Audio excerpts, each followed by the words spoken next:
I'm not sure how many people are out there right now, but um, uh, I don't know how to do it from here. I'm gonna try and pin the link. Just a second. How's everybody enjoying their Sunday? Just I'm gonna turn it this way for a second until we get more people in. What do I do? Can you all hear me?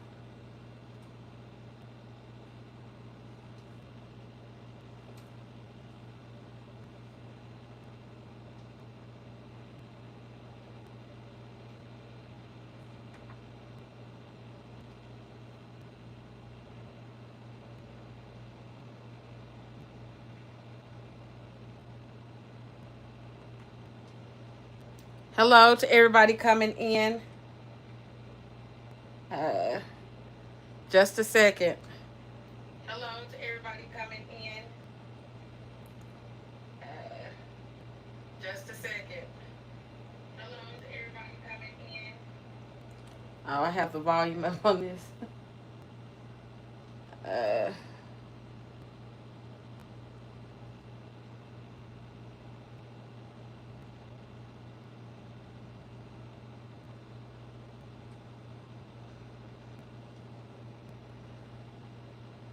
for some reason, I'm not seeing the chat.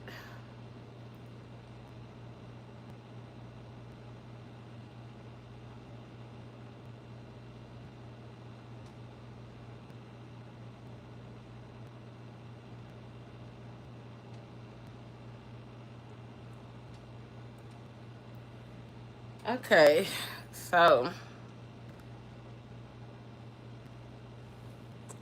I'll give it a few more minutes and then we'll go ahead and get started with the live. But how's everybody doing today?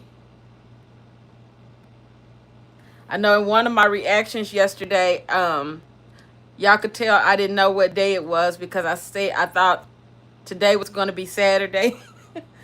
And I was like, I'll see y'all Sunday, and I would do another reaction today. I didn't know what day it was. Yeah, was so confused. I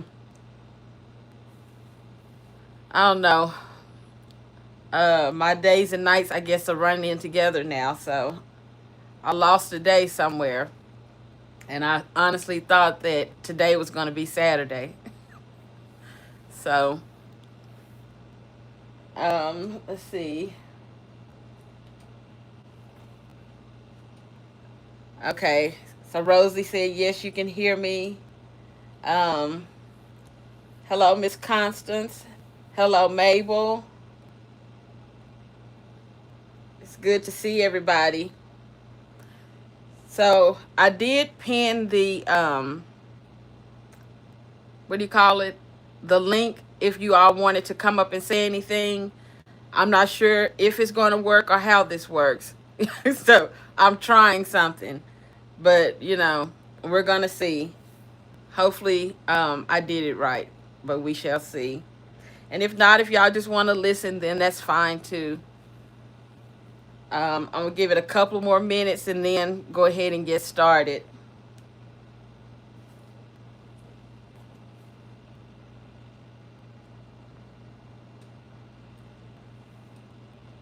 Hello, Jermaine. How's everybody's Sunday going?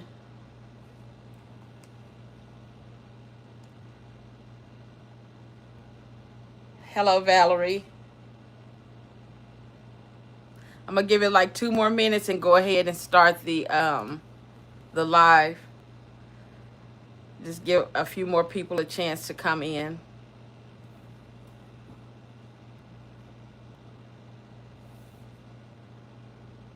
Again, I have pinned the link to go live with me. I'm not sure how it's gonna work, if it's gonna work, but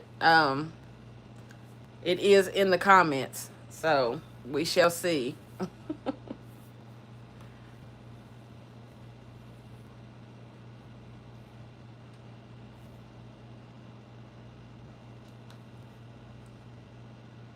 Okay, it's a few more people in here, so I'm gonna go ahead and start it here. So I'm gonna readjust the camera so that you all can see the screen more than me. So of course, I'm talking about relationships today, and in talking about relationships, we all have a different perspective of how we want our relationships to go. Um, so today is not my goal to like cause division or anything like that. It's just a conversation to where I want to enlighten us, to enlighten one another in the conversation about relationships. And then I want to present examples of what I feel like may not be the best examples of relationships, and things that could be possibly leading us in not the best direction as a people. Because to me, it's more of a steady deterioration of relationships. So I just wanted to, highlight some things that I noticed for myself, and um, just, have conversation around that. And then to also point out when you should have more self-preservation for yourself. Like, vet people more than you do, instead of wanting a relationship more than you want to be a whole and healthy person. So let's go ahead and start it here. Let me tell you something about Jezebel. And before I start this, okay, so I took some clips from a lady that was talking about different things, and she curses like a sailor. So I tried to edit out a lot of the stuff that she says that I was not trying to put out. But every now and then some things slip up that I just couldn't get out of there because of how she's talking. So I apologize in advance, but it won't be too bad. And then so this is like one of the first situations that I want to talk about, is them as a couple. And we've already seen the headlines of her sister and what she went through. And then she admitted that her husband had also cheated on her. So I'm going to let her talk a little, and then, we'll go back and forth with the conversation.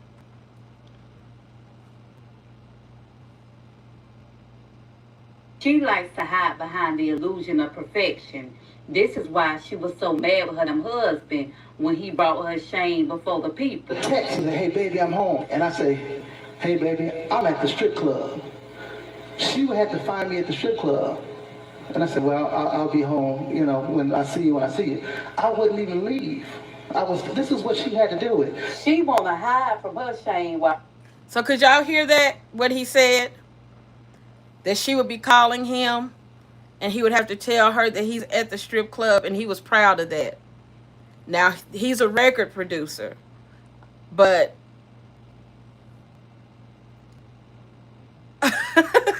I can't even put it into words. Like, can you imagine being the woman that is having to receive that type of treatment? And then what makes you sit there and take that? He's telling you where he is. He's out being unfaithful. He's not saying like, I'm just chilling with the boys and I'll be home. He's telling her he's at the strip club. Now there's another scene, I didn't add it in here, but he talks about how he would come home smelling like another woman. He said that. And if I'm not mistaken, it was the day that they renewed their vows, which was just not too long ago. He, for the world to hear, embarrassed her saying, I would come home smelling like another woman. And they're still together. Now, I did a reaction to her sister, Tina, not too long ago. And, there was conversation around whether Erica was being cold-hearted by announcing her renewing of the vows when her sister was going through what she was going through. I still don't know how to answer that question, but I just don't like the representation that they give before the world to see of what a Christian relationship is supposed to look like. And so My question with this whole thing is, have we misinterpreted the Bible to the point of taking abuse of any kind just to stay married? So I'm going to go to the comments because I haven't been looking at the comments and see what y'all think before we go any further. Hello, Miss T Ideas.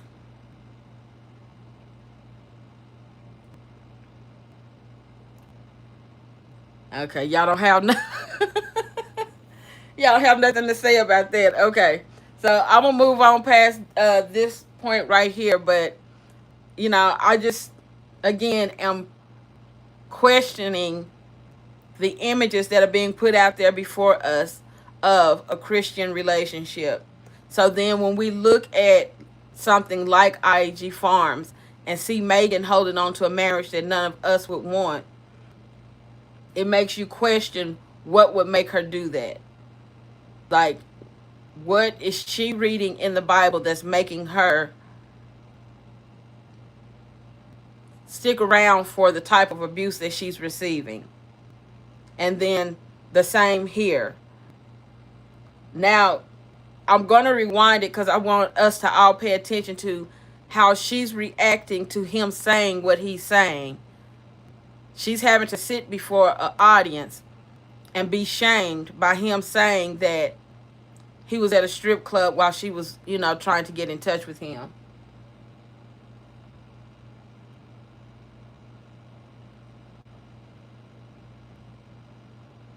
Mad with her husband when he brought her shame before the people. Text and say, hey baby, I'm home. And I say, hey baby, I'm at the strip club.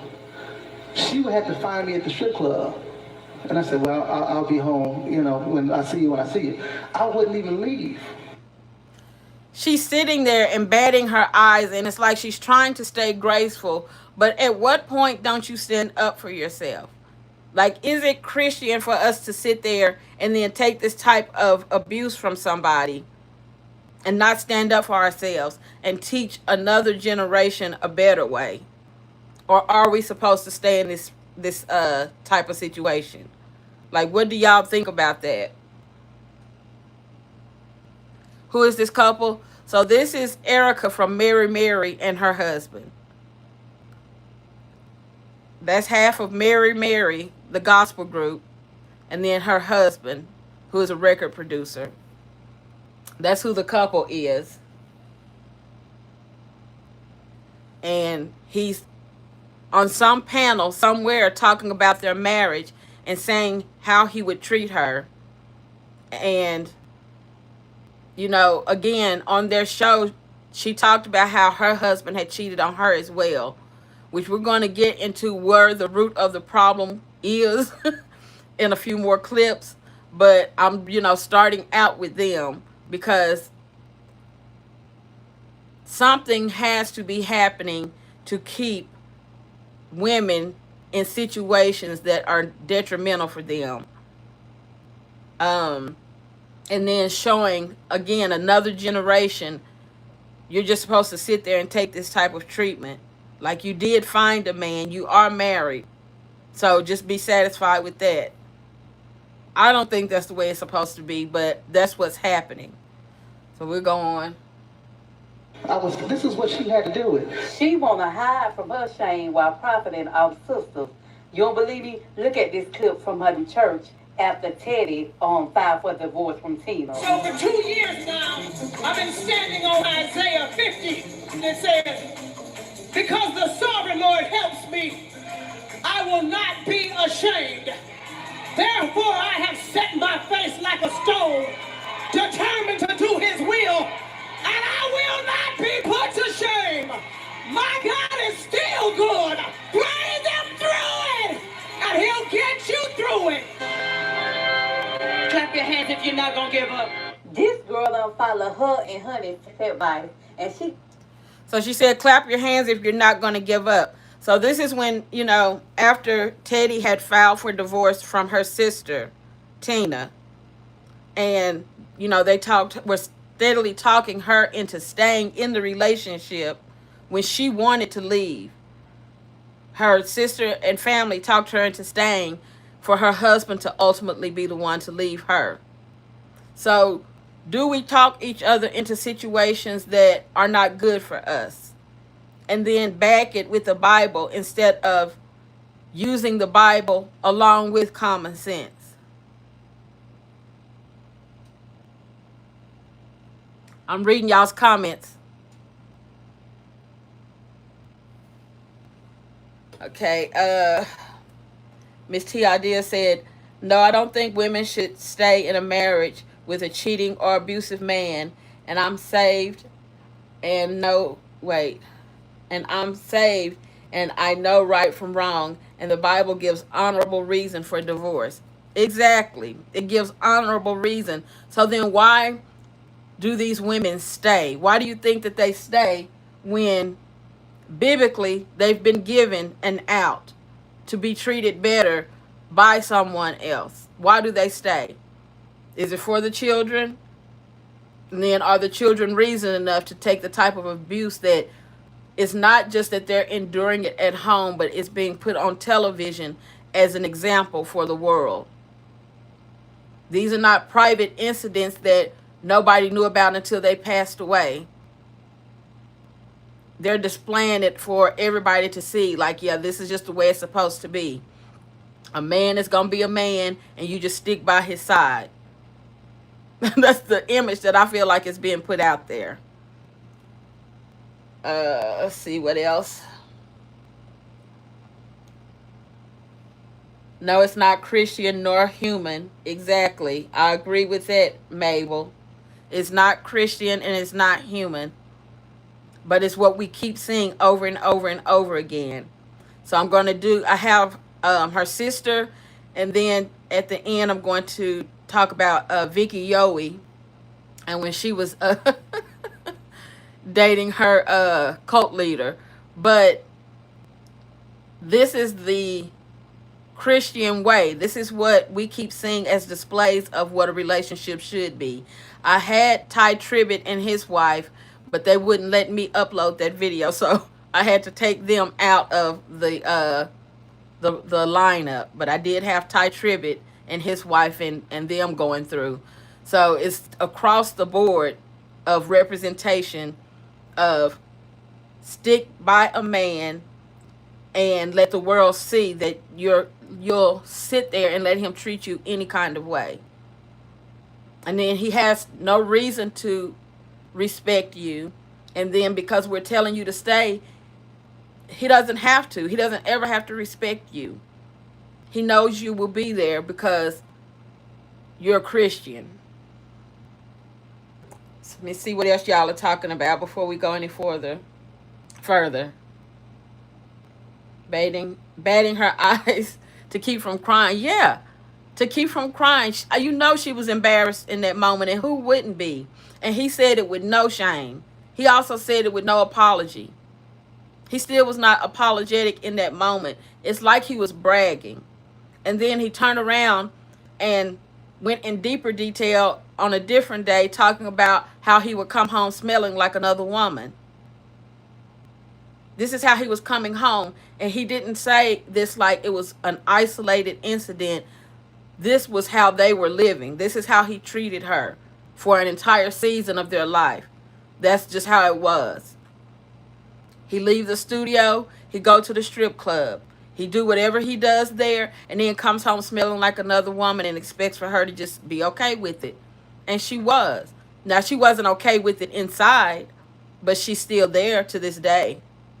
So, I'm going to read a few more comments and we'll go a little bit further.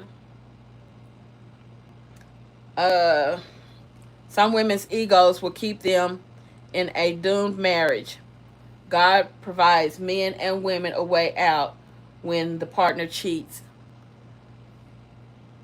So that's the part of my confusion is why are people not leaving and then displaying their dysfunction for the world to see, and then now it's like they're preaching to you to stay. Like, go against what the word says. Stay. Just stay. Stand by your man. This is what they're showing us to do. no matter how foul he is. Just stay. Uh, Women stay for different reasons. True. It has to do with the individual. Some women won't do it and others will. I agree. I think some men, especially men that know three scriptures to try and hold it over your head, maybe make a woman feel bad with antics. Three scriptures. That's funny.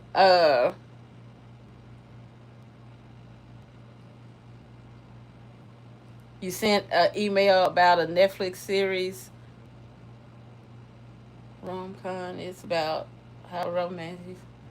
Okay, I hadn't looked at my emails yet, so I will go and read my emails after I finish the live. Thank you for the suggestion though. I definitely would check it out.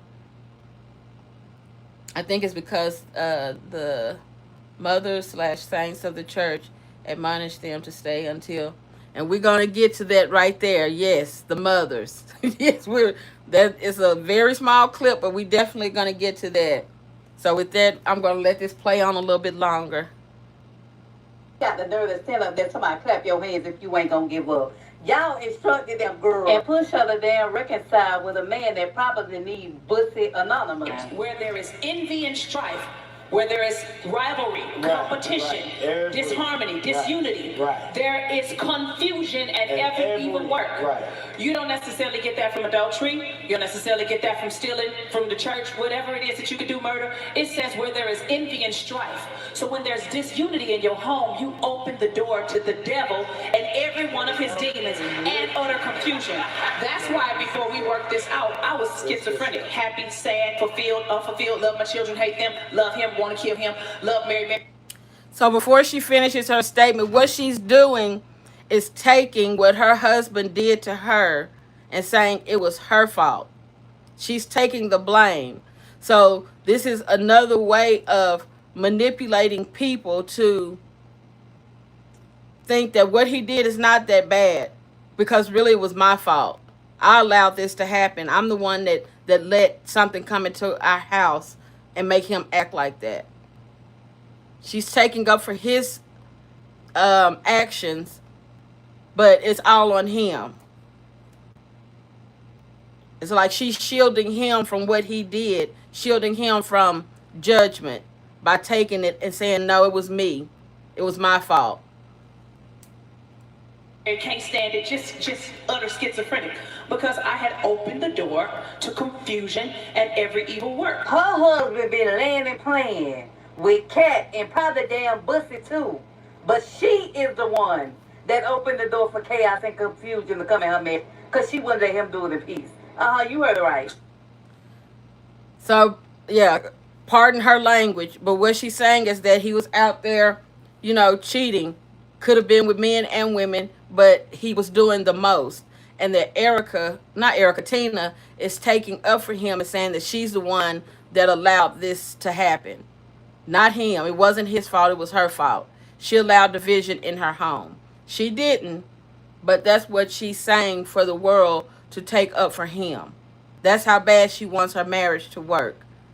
I know what we're going through behind closed doors, but for the public, this is the face that I want to show so that nobody can judge me for staying and nobody can judge you for what you did to me or what you're continuing to do to me.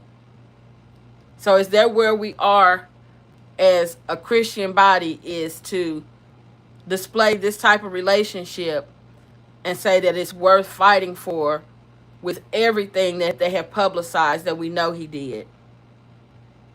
Very public. Like it all was aired out. And then he wouldn't just tell her that he cheated. He wanted her to know about each individual thing. After he finally let the cat out the bag, he would come back to her with more and more stories, and he didn't do it all at one time. She said it was, one here, one there. He kept wanting to hit her in the gut. To me, it's like he was wanting to make her leave, and she didn't do it. So then he ended up years later being the one to leave. Because what else makes sense for your husband to come to you and admit to cheating. Y'all make up. A few days later, he comes back and tells you about somebody else. A few days later, about somebody else. And she said that he had even cheated with her best friend. So, you know, is this desirable? Is this what people should be wanting to fight for?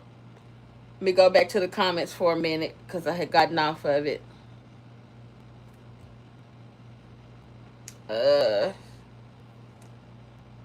Stop trying to save face. God never once told a woman to stay in an unhealthy marriage or relationship. Love never makes you embarrass or humiliate anyone. Exactly. Love is patient. Love is kind. Like,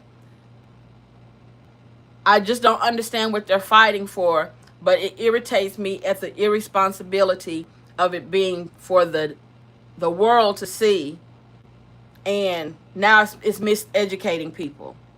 Oh no, you remember Mary, they stayed with their husbands. Like, that's what you're supposed to do. You're supposed to stay and let him run over you. There's nothing wrong with that. We saw them do it. They still get up and sing. They still get up and do praise and worship. They're still running churches. Like, it's got to be okay for us to stay and let a man run over us if they did it too. And I don't like that representation. I think it's so irresponsible. And again, this conversation is sparked from watching IEG Farms and how we see the dynamic between the husband and wife and what makes her stay. Why is she still there? Where did she get it from in her mind that it was okay to be treated like this? With the scriptures that we're seeing on the chalkboard, with the actions that we're seeing him take, why are you still there? And then now these are mirror images of the exact situation she's in. What is happening in the church that we don't feel like we should honor God by wanting a marriage that he would want us to be in, that will glorify him, edify him? What happened to that? I know some women will leave, but for the ones that stay, they just really make it look bad when they have a public platform like this. It's horrible. Let me read some more comments.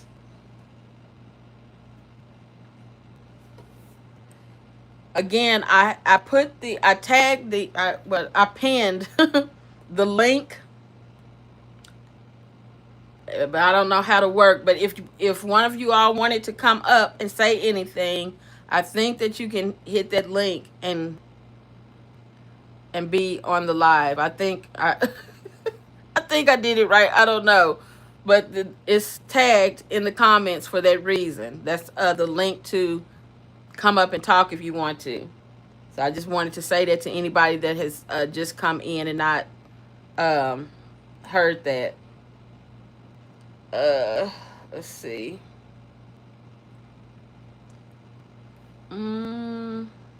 I totally agree. Some people can be so religious that they are no earthly good. Yes, no earthly good. It's just like, we do have to still use our common sense. The Bible is giving us instructions on what to do. Just do that. Do that. Stop trying to color outside of the lines and reinvent stuff, because this right here is not leading us in a good direction.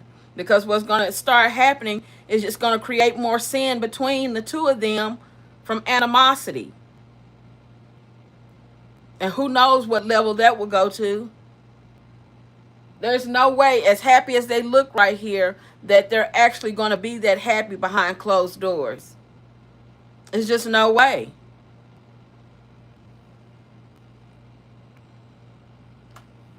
I'm going to let a little bit more play.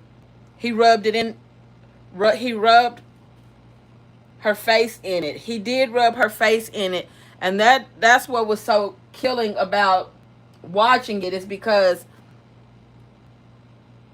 he's not talking like a man who was humbled, saw the error of his ways, and is asking for forgiveness. He's re-announcing it and just saying, that's what she had to put up with. Oh well, could be me again tomorrow, but I know she will still be here. She's going to stay. I just think that's horrible. I don't think that's what God meant for us when He had us to join together. I just don't think that's what He had in mind for us.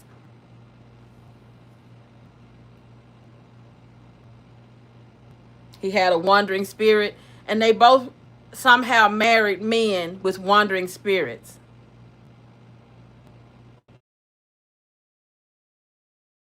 I don't. But for the ones that do this, they seem to always find a way to highlight themselves. They overshadow the men who don't live like this.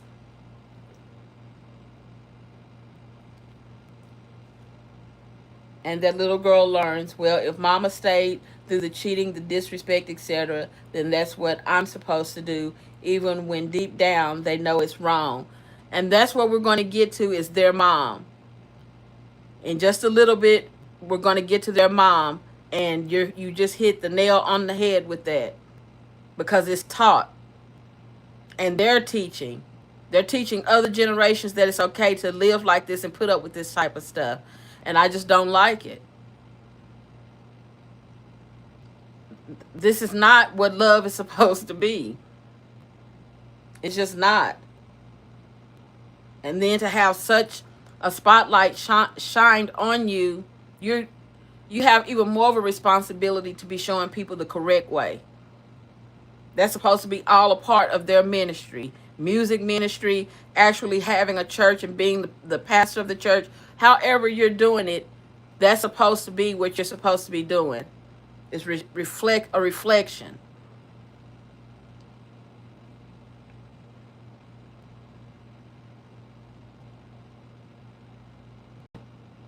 The church tells you to fight for your marriage, all the while his fight with his wife.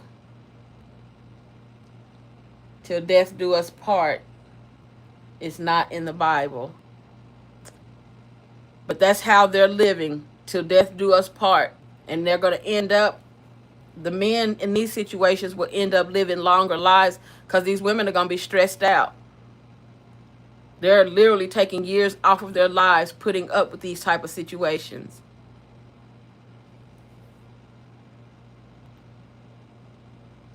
Keep the marriage bed undefiled is in the Bible. Allowing a mate to defile the marriage is ungodly. Thank you. And I keep wondering when they're going to highlight that part and stand for something. My goodness.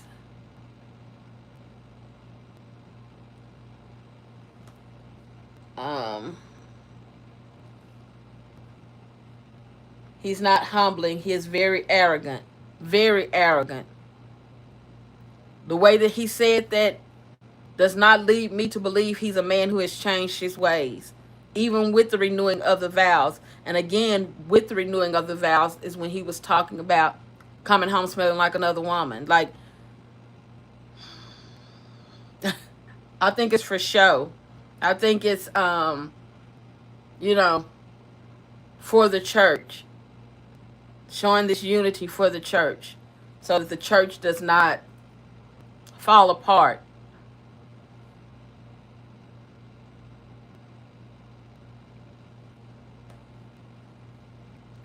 Remember Tina Turner's mom when she tries to leave Ike? Yes. How do you just talk your children into staying in horrible situations? I don't understand it. Peace of mind is everything. Let's let a little more play. So it does me good to agree with him. It does me good to get along with him. It does me good to forgive him. Otherwise, the devil gonna come in and destroy us, the kids, and everybody. This is her explaining how she is in the wrong.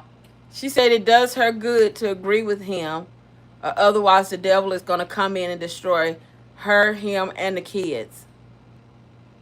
It does her.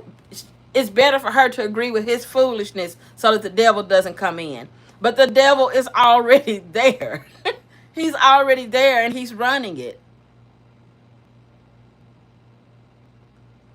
And yeah, let's go on, because that I don't even know what to say to that. For bringing chaos into their marriage because of what the book of James says, dismissing the adultery that he committed that ushered in chaos because it's not written in that scripture in the book of James. It was on her. It would be beneficial for her to just get along with her husband. And because she bringing chaos and won't let this man get bussy and cat on the side in peace, the Lord punishing her. So listen to what the woman said. My mother came in the room, she leaned over to me. Okay, so this is their mom. So we're getting to the part now where this misguidance comes from. So this clip is very short. So I'm going to rewind it just a little so you can hear everything that she's saying. But she's talking from a perspective of, because it's not going to show that here, that the mom is in a situation with their father where he has treated her the same way. And she was, I guess, in a depressed state and possibly talking about leaving and divorce. And her mom, their grandmother, had a conversation with her, which is what she's about to talk about, which is going to get into it being passed down, which I'm going to call a generational curse that they just keep passing down from one generation to the next. But for these two, this is where it started. This is the guidance that they're getting from their mom. So I'm going to rewind it just a second so you can hear everything, because again, this clip is not very long, and then we're going to talk about it.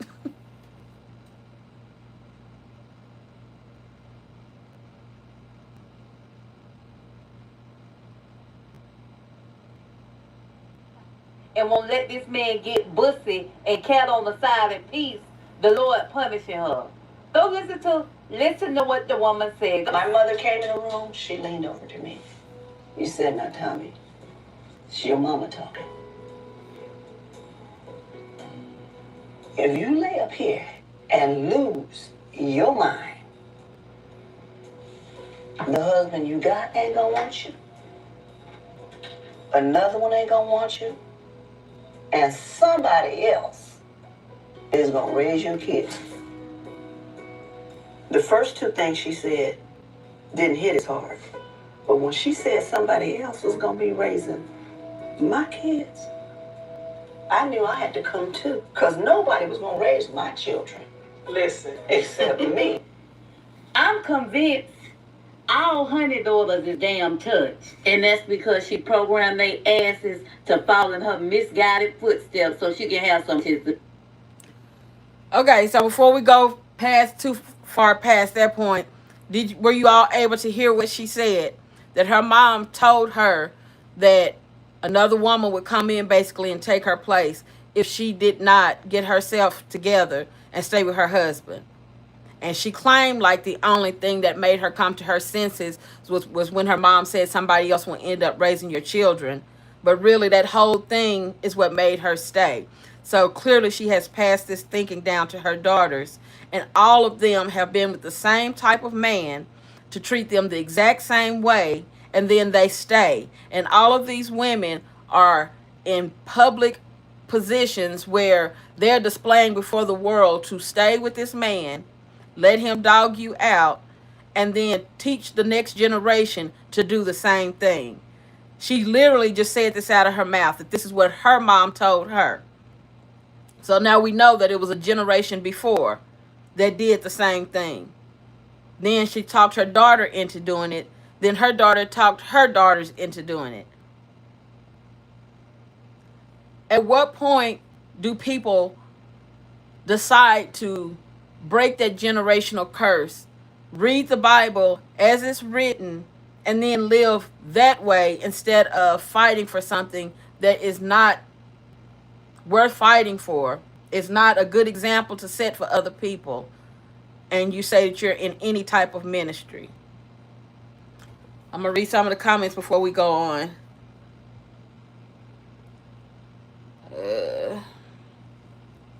Not to mention the exposure to disease. My goodness. Definitely that. And just because a person tells you that they cheated does not mean you know who they cheated on you with. So you're open to diseases from male or female. You just don't know. Um, we saw what was his name? Oh, the pastor that passed away, and he had been accused of messing with the boys in the church. Y'all know who I'm talking about. And prior to that, people would think that, okay, this is a straight man, he's into women, and then towards the end of his life you find out no, that's not the case. So just because they admitted to cheating does not mean that it was with another woman.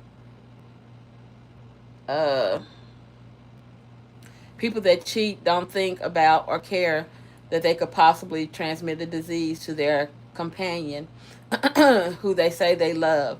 To put someone in that situation is absolutely not love. It absolutely is not. And then you're doing it and never telling them. It all has to come to a head. And then, well, for Tina anyway, Erica supposedly knew the whole time. Tina's was a surprise. Um, Erica just accepted it. That's crazy work. She's preaching to people while showing them that she doesn't have a spirit of discernment. Woo! Ooh. And it that's what irritates me, is because I have watched these people for years, and the show that they put on would make you think that they do have discernment.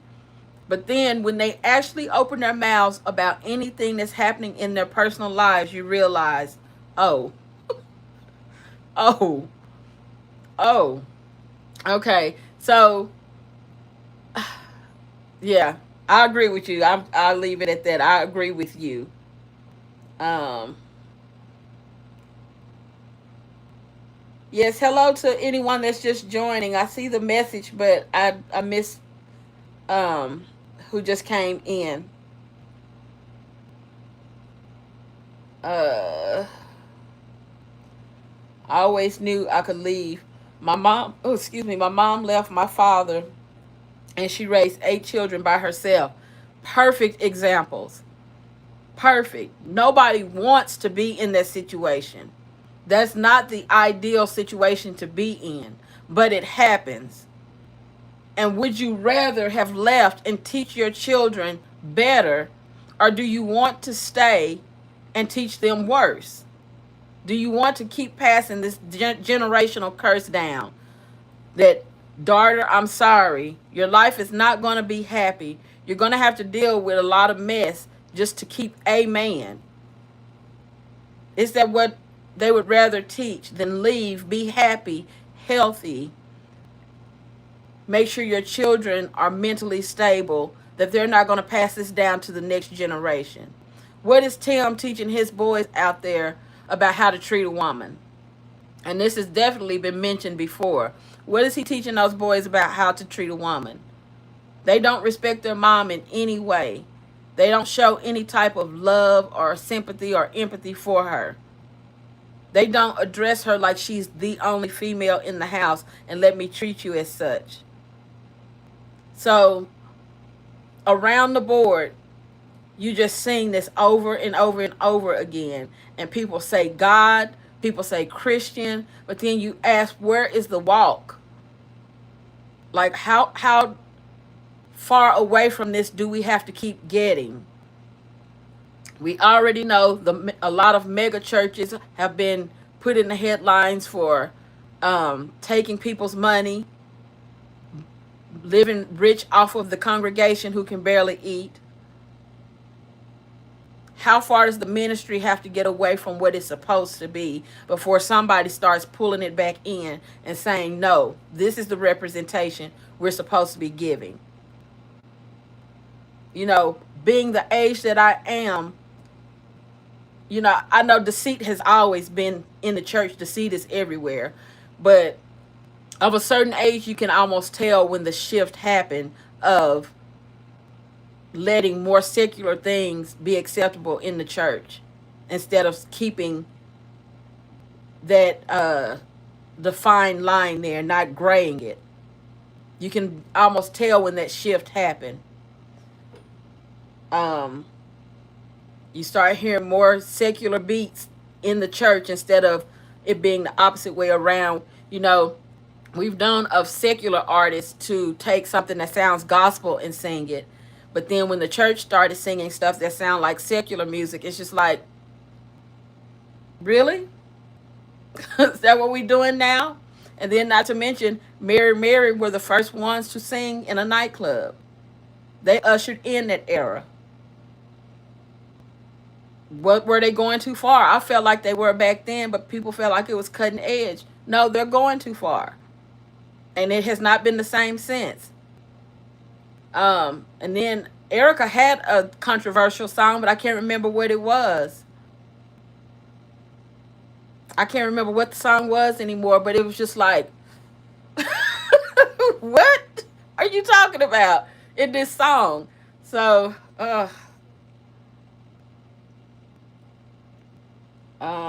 Eddie Long, thank you. I was like, what is his name? Yes. So you can't listen to them when they say admit to cheating and just assume it was with another woman. You can't do that because you don't know what they were doing.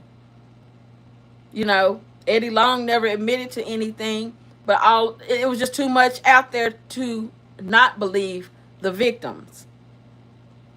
So yes, Eddie Long. And then for the way that he passed, you know, shriveling up and stuff, like, God will not be mocked. He will not be mocked. And he does not appreciate being played with. And I feel like it's too much playing going on right now. And it's like it's hurting the future. And I don't know if they realize how much it's hurting the future. Uh, Hello, Grace. Grace abounds. Hello.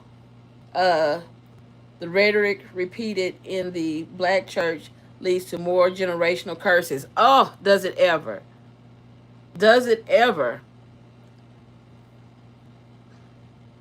I hate it when they came up with the term prosperity preaching. Like, what is prosperity preaching? You know, this is what you get with Tim. I always talked about prosperity.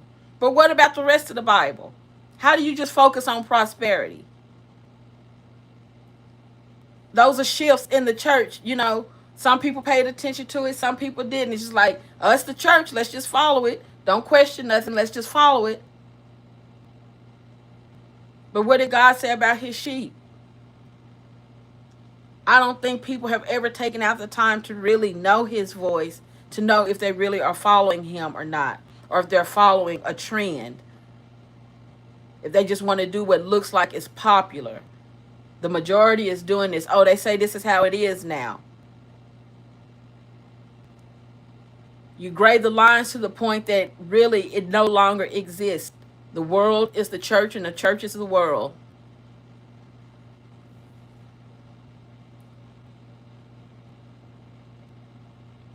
Thank you, the Neil B, for the flower. Thank you so much. Again, y'all, I pinned the link if anybody wanted to come up and talk. I don't know if it's going to work. I have to keep saying that because this is my first time of trying that. But it's pinned in the comments just in case. Just in case. Teaching a false sense of love. Absolutely. Absolutely. Like, that is not love on any level. That's not love. And why would you want to teach your children that that is love? This is all that you can look forward to. Don't expect any more than that. I know that your heart may be telling you that there's better out there, but don't listen to that. Just put up with this man because you were able to get one.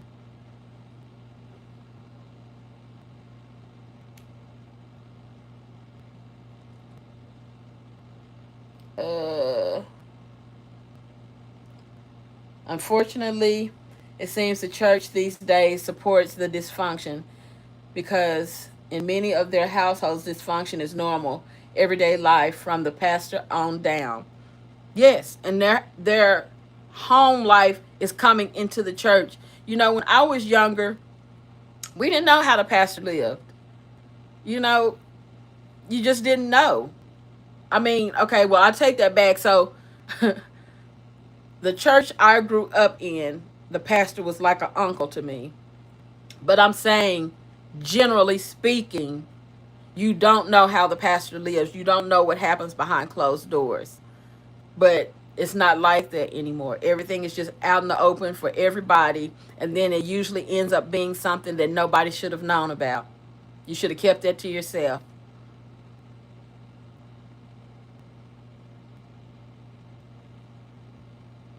Tim just opened Resurrection Ranch. He showed a video of them clearing the land. What you saying? He uploaded a video to Resurrection Ranch? Is that what you're saying? Is that what you're saying? Thank you for the star, Lady Girl 99. What? So what did I tell Tim? To start putting stuff over there on Resurrection Ranch and stop putting all that mess on IG Farms? Did I not just say, was that yesterday? And you know what? I saw, because I get suggestions all the time. I saw that video and it had a 3. So I thought it was saying like 3 years ago, not thinking that it was saying probably 3 hours ago. I did see that notification. But wasn't that just yesterday when I told him to start putting stuff over there? So that, because the people don't want to see that stuff he doing on IG Farms channel.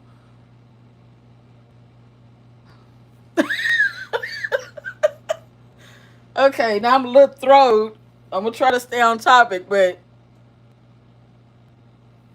I'm glad he listened, though, because I would like to know which channel not to look at. So I hope that the construction goes over there to Resurrection Ranch as well. Like, put all that over there so I know which one not to watch. Lord. You saw it this morning? Okay, well, I'm going to have to check it out when I get over here. I didn't know, but I did see it. But y'all know how the words can be cut off under the video. So it just said 3. So I'm scrolling. I'm like, I guess that's 3 years ago. But now that I think about it, Resurrection Ranch wasn't even a channel 3 years ago, was it? That was just like 2 years ago, right? Or maybe even a year and a half. Yeah, I wasn't thinking. I was not thinking. But thank y'all for letting me know. I will go check it out. And then, Tim, because I know you're listening somewhere, thank you for separating them. I will tell you that. Thank you for separating them. The internet does not allow anyone to keep anything to their self anymore. It doesn't, and that's truly a downfall. I know those are the things that made our childhood so much more enjoyable. Was there were no cell phones and there was no internet. You know, you had to actually sit and experience things, enjoy things, take things in. It's just so different now. So I definitely agree with you on that. But there are some people out there that even with social media and cameras still manage to keep their lives private. And it's only the salacious stuff that ends up making the headlines. And that's, people like drama, so they're gonna tune into drama. But I just wish that more people could keep their drama to themselves or teach people that don't put up with that and do better for yourself. That's what I wish would happen. The church used to be a place to learn about God in order to draw closer to Him and better serve Him. Today, much of it is an entertainment center.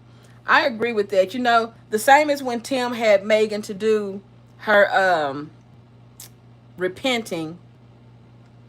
Clearly, he didn't understand what repenting means. And she sat up there and did it anyway. And I know she knows what it means. But for people out there watching that, he just grazed the lines about what repenting is. Megan never repented for anything. He just had her up there admitting that she didn't do some stuff that he wanted her to do. And so ultimately, he's the God in that situation, that subject matter. He's the God. And he's telling her that she didn't do things to that God's standards. So now you get up here before the people and tell them that while they sitting up here praising you, you actually the one that's the bad seed in the marriage. Because God was telling me for us what we were supposed to be doing, and you were telling me no. So for a person who does not know anything about the church, now they think that's what repenting is. And that's what I've said about his platform, is that he has too large of a platform to be miseducating people like that. He's irresponsible with his page. And I don't like that. I don't like that people will turn on there and think this is how the church is. If you say God, it don't matter. You can still do what you want to. You can say God and mistreat everybody else out there. It don't matter. Like that's what it means to be a Christian.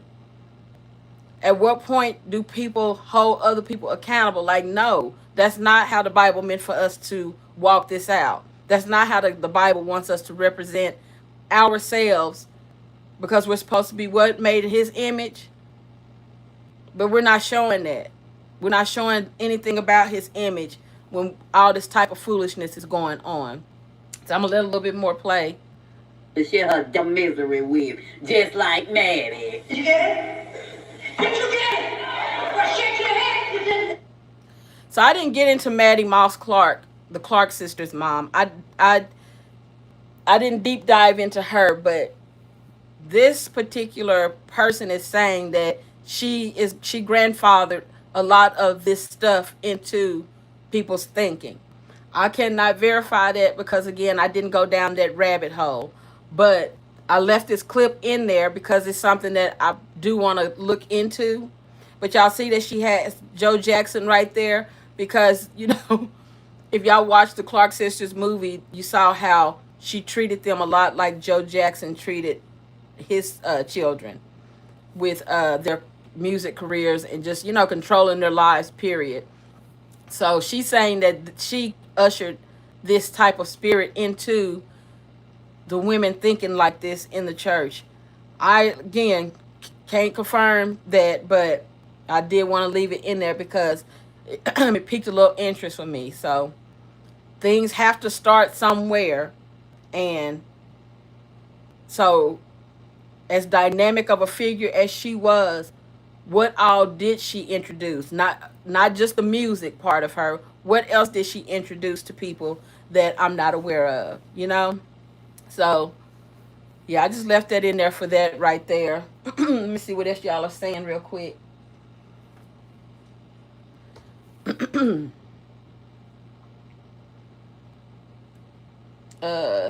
They keep putting putting it on their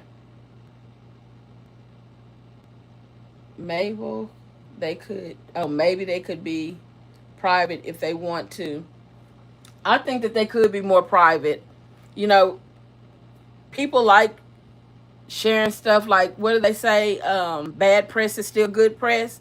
And I think a lot of people think like that. It's like, as long as we're in the headlines, as long as somebody is still talking about us, because again, the church lines have been grayed out. So they want to compete with the world. Well, if they're doing it like that out there in the world, then I want to be like that too. So I want people talking about me today. It might be a little embarrassing, but at least my name was still out there. And that's sad. No morals, no boundaries. Yes, let's get the likes up, chat. Yeah, get the lights up, and thank you for reminding me. Everybody, if you're enjoying the live, then give me a thumbs up, and I do appreciate it. Bishop Eddie Long, yes. Yes. When when the stuff first started coming out about Eddie Long, my jaw dropped.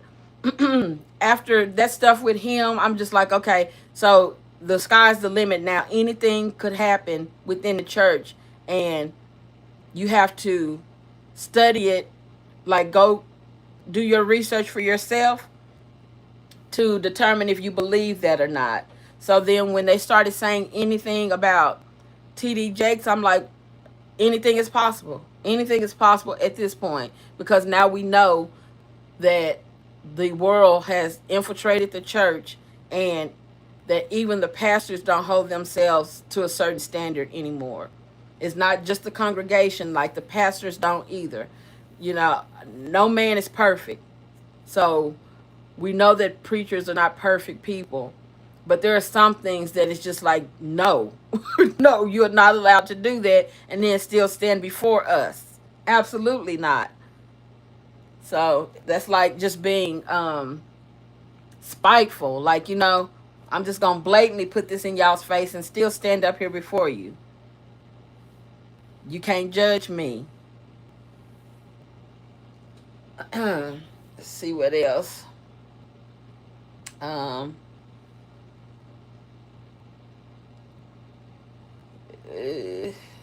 okay, let me let a little bit more play.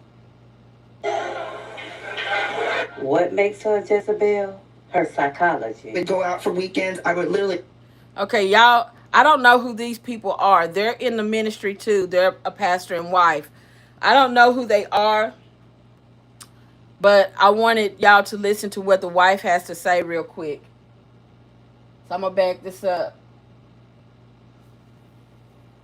Just like Maddie. Did you get it? Did you get it? Well, shake your head. You didn't.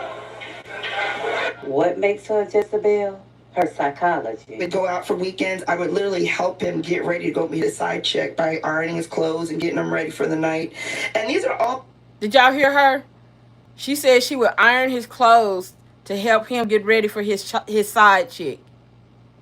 She would iron his clothes to help him get ready for his side chick. That's what this wife just said about her husband. And they're over a church somewhere. Again, I don't know who they are, and I forgot the names, but I left them in here because, what? Like, she says a little bit more, and I'm going to let it play, but this is how far away we're getting from the Bible. This like, side chick, ironing his clothes for him.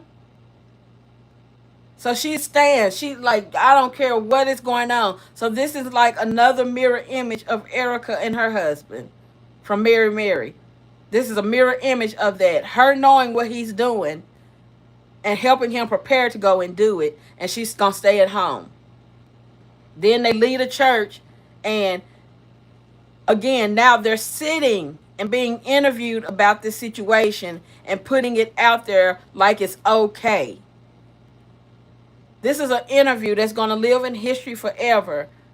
And she's saying it like this is okay. This is what you're supposed to do. Like, it just had my head spinning. Like, are you serious? I will let her keep talking, though. And then I'm going to read some comments. Things I was graced to do. I would not encourage anybody to do that unless you are graced by God to do this. But she said she was graced by God to do that. And she would not encourage anybody else to do it unless you're graced by God to do it. So now she's up there giving as bad of an interpretation of the Bible as Tim. Talking about she's blessed to do it. To do what? To help him go cheat? You saying God ordained you. He said, I bless you, child, to help this man go cheat on you. And she does not recommend anybody else do it unless you have that same anointing that she has to help your husband go cheat. And she's on somebody's platform saying this. Woo. once I knew who I was, I realized, oh, the enemy's after him. So I began to pray for him, not for my husband before, but as a soul. I didn't want to be lost. Whether we made it or not, I didn't want to be lost. I wanted him to be in his purpose because of that one dream I had that lasted about 2 seconds. Now, who taught these girls to think like? She wanted him to be in his purpose. She's staying, allowing him to cheat on her because she wanted him to be in his purpose. I don't even know how to make that make sense. I don't even know really what she means by that. What are you really saying? Let me read some comments real quick. What Bible are they reading? I would love to know that too. Like, what are you talking about? What scripture is this, ma'am? Can you please give us the chapter? What verses are you talking about? Like, inquiring minds want to know, because I definitely did not get this memo. I never ever got this lesson in church. I've never gotten this as an adult. Like, what is she talking about? Whoo, crazy anointing. Isn't it? Isn't it crazy? Uh, thou shalt not commit adultery. Forget that commandment. Forgot that commandment. It's basically like they're saying, instead of not, should. It's like they're replacing it with should. Thou shalt should commit adultery. That's like what they're saying. All of them. They're giving you examples of them staying regardless of what they're going through. And then all of these people have high positions in the church. These are ministers, ministers of the church. They are pastors of churches. They are ministers of song. Again, I had Ty Tribbett and his wife in here, but they wouldn't let me upload that video, so I had to cut their segment out of here. But their story, I was going to put it up as well. Like, and then, oh, what's his name? The one that was with Leandria, Sinner's Prayer. I don't know. I'm having a senior moment. I can't think of his name right now, but y'all know who I'm talking. Dietrich Haddon and his wife. Like, it's just, it be so much. And it's all of the ones who have a spotlight and then are living the worst way that they can, and nobody stands up and apologizes for how they look in public, how they're misrepresenting God. They don't do that. They double down on wrong and basically just want you to follow in behind them. Like, we're just going to create a new religion. We're going to create a new way to give homage to God. Read some more comments real quick. This commentary is frying me, LOL. So true. Like, what is going on, ma'am, sir? What is going on? And then, can you imagine what they're teaching the congregation if this is the type of stuff that she's saying on this platform? Like, what do those sermons sound like? Now, we know it's a million preachers out there who would get up before a congregation and misquote scriptures on purpose to mislead people, to give it their way instead of the way it's intended to be. So he has to be another one of those preachers for them to be up there speaking this madness.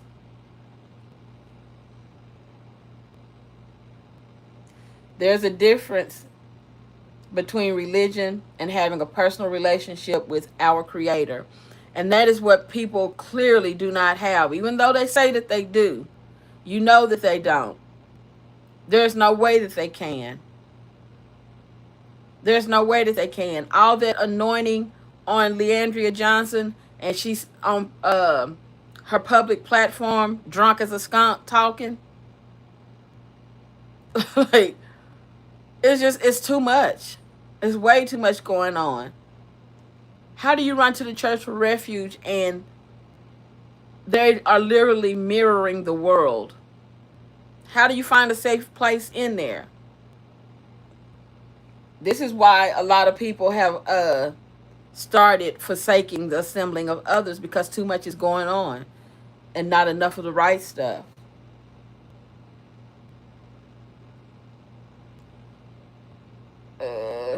Yes, Dietrich. Dietrich. And, you know, Dietrich is one of those, you can't tell him that his mess don't stink. He's definitely bordering secular and Christian. He always has. He presents more as a secular artist, though, than he does a Christian artist. His mannerisms, the way he dresses, the way he holds conversations, the things that he allows. Like, when he and Leandria were in that plane and he put that cup up to his mouth, it's like she adjusted the camera like she was trying to help him out. I would not have assumed it was a drink he shouldn't have if she hadn't made an issue of it. But the way that she did that drew attention to it, like, okay, well, what's in his cup? You know? So, again, let's let a little bit more play. Thank you all for the likes. Hopefully, y'all are enjoying the live. And again, I pinned the link if anybody wants to come up. And y'all continue to give it a thumbs up. Like this. Oh, I try to stay in my place, meaning that I try to affirm my husband. I take good care of my man. So I said, baby, when I die, you gonna have a hard time because I'm gonna love you so good until you're gonna live off the memories. I said, so bring it on. Because anything you get from this point is a step down. Because I've already been proven, tried. We've gone through together. These girls not gonna stay with you when you lose. These girls not gonna stay with you when you ain't got no coins. She's saying these girls. So she's first of all talking herself up. Like she's loving him so good that he'll never be able to find anybody else to treat him the same. But then she's saying these girls. So that means he's already cheating on her with younger women. And she's telling him you're not going to find that in them. They'll never be able to give you what I'm giving you. But yet again, this is another person that's staying around. I don't know who she is either.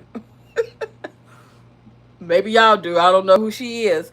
But she's standing by her man regardless of what he's doing. But she is cheerleading herself.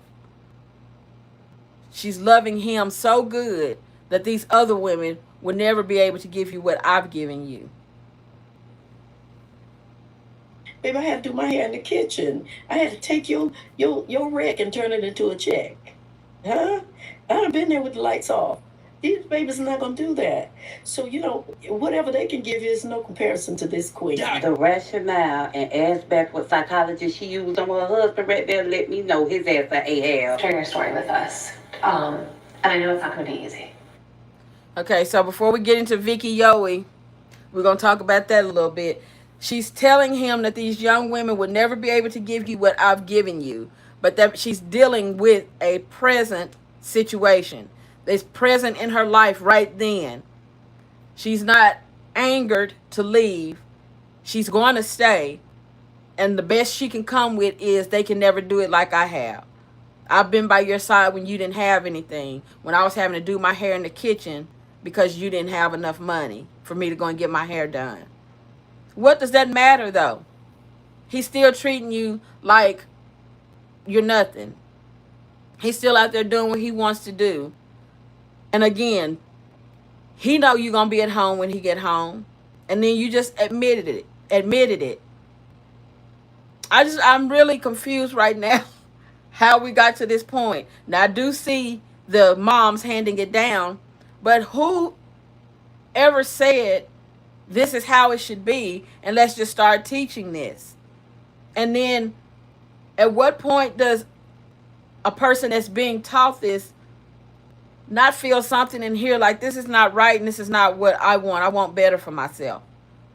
I know what mom said. I know what grandma said. I know what pastor such and such said. But no. I read the Bible and I know it didn't tell me to put up with this. This is not what I want for myself. This is not what I want for my children. I'm going to read some more comments. False teachers are going to be held accountable. They will be held accountable. I mean, they are boldly playing with God and God's people. Boldly. Foolishly. They're getting money. They're living certain lifestyles. They're starting to look like the average famous person. So they will do whatever it takes to keep that lifestyle. It's crazy. It's mind-boggling to me. Standing by her man, looking like a talking sofa.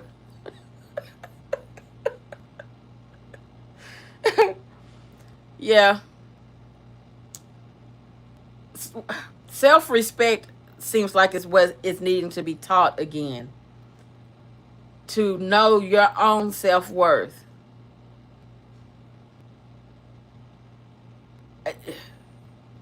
Because it's just no way. It's just no way that I could. I don't know how to be that gullible to let somebody walk over me like that. And I just hate that these are all people that are leading other people, because that means that they are giving a miseducation by the masses.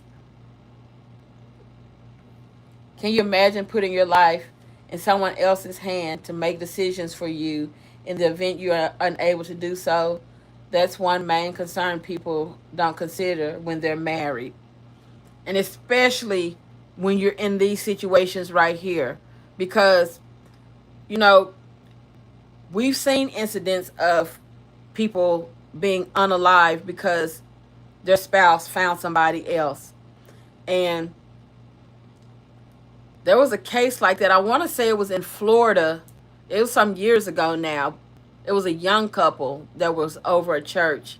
And I can't remember the details, but it got really ugly.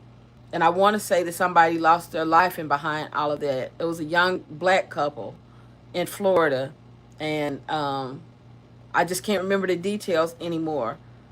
But same similar situation. They were um, living a certain lifestyle. They were putting pictures out there that were aesthetically pleasing to everybody, wanting to show this certain look.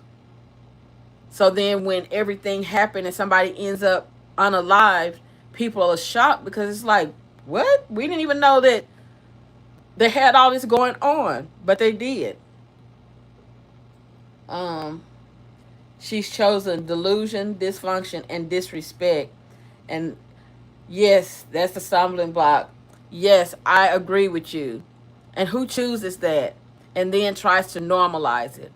You know, there was also something, I didn't get to keep it in here, but when Ty Trippett was talking, he was talking about he and his wife's church. And some of the things that he was saying was identical to the things that we have heard Tim say. And it made me wonder if Tim took something from Ty Trippett's playbook and was saying that, because I can't remember what it was now, and they wouldn't let me play it, but otherwise I would pull it up now.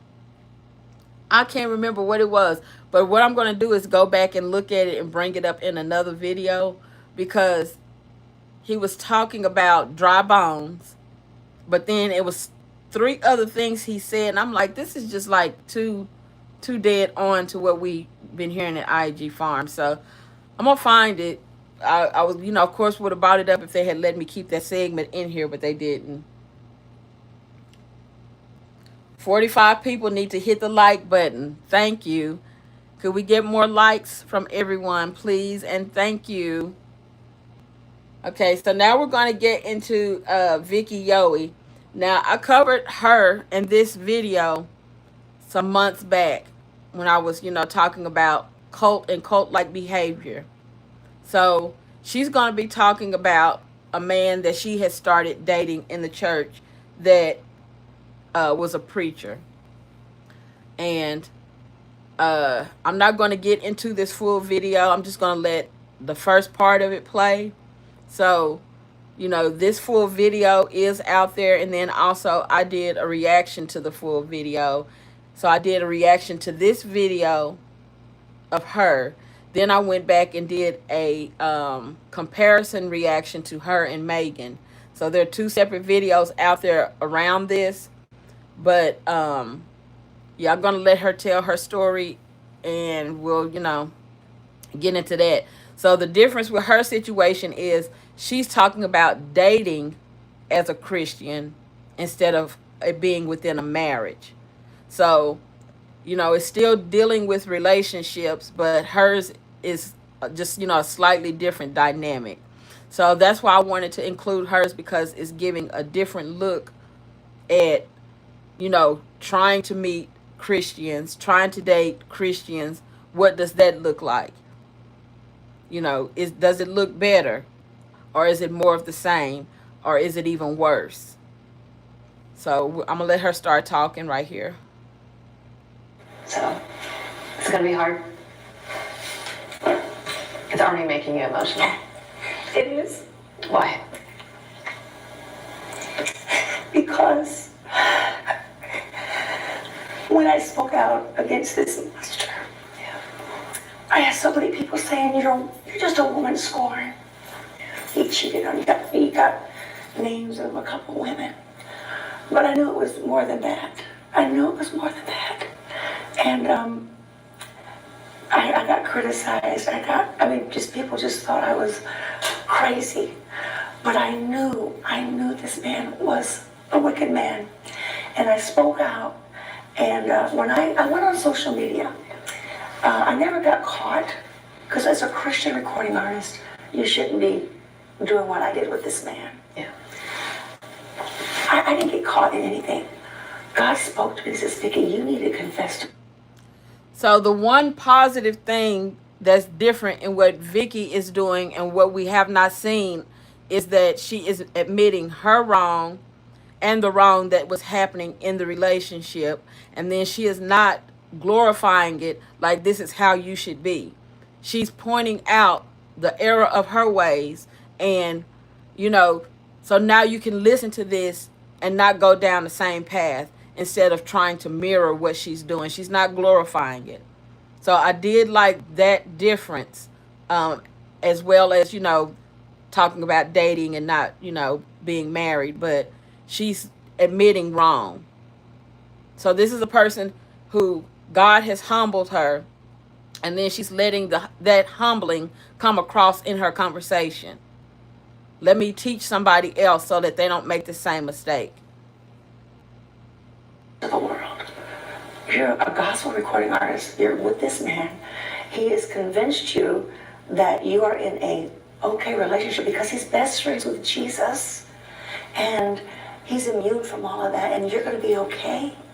He said, God just really kept, and I would say stuff to David. David, this ain't right. He said, it's okay. I'm best friends with Jesus. But being a preacher's kid, I knew it was wrong. And so I spoke out, and it's actually still on the internet. It's about 20 minutes, and I just told everybody what was going on. Within 3 weeks, I stopped counting at 100 women that told me that they were in a relationship with David. Many of them. She said she stopped counting at over 100. She stopped counting, which means it kept going. But there were at least 100 women who said that they had been in a relationship with him or were in a relationship with him. So basically, when she made it public about her dating him, women started coming out of the woodworks wanting her to know, well, I'm dealing with him too, or warning her about how he was. She was getting both, types of people reaching out, but she stopped counting at 100. So this is where you have where the email that you said that you sent me about the show on Netflix, he would fall into that same category because he's a swindler. He's conning people and affluent women out of their things. Now, this is the same thing that I feel like Tim did with Megan. Found somebody that he could drain her of her resources in every way. And that's why I put all of that on the thumbnail the other day, because those are some, not all, but some of the things that we know he has siphoned from her. And that's what they do. They find a strong vessel and then take from you. And now they acquire it as their own. So I'm going to let her keep talking. Said they were his wife. They said that he said to keep it just between them because church people are messy. That's what he told me. Church people are messy, Vicki, and I'm gonna marry you one of these days, but just don't tell anybody. And so all these women. Church people are messy. I'm gonna marry you one day, but just don't tell anybody. Now, she did eventually wisen up, but not fast enough. And she actually listened to what he said. And even though her conscience is telling her, like, this is really not how I want to be treated, she still accepted it for a little while. This is his pickup line and how he's keeping women around. Like, this is not just Vicky that's going through this. Hundreds of women he did this exact same thing to, rinse and repeat, rinse and repeat. Oh, this, you my fiance. Oh, we got this going on, but just don't, tell nobody. I'm a public figure. You're a public figure. Like, we really don't want people to be in our business. The church is messy. He's using that line to try and keep her where she won't tell nobody too much. When actually is, you need to keep this secret, because for one, I'm not for real about this.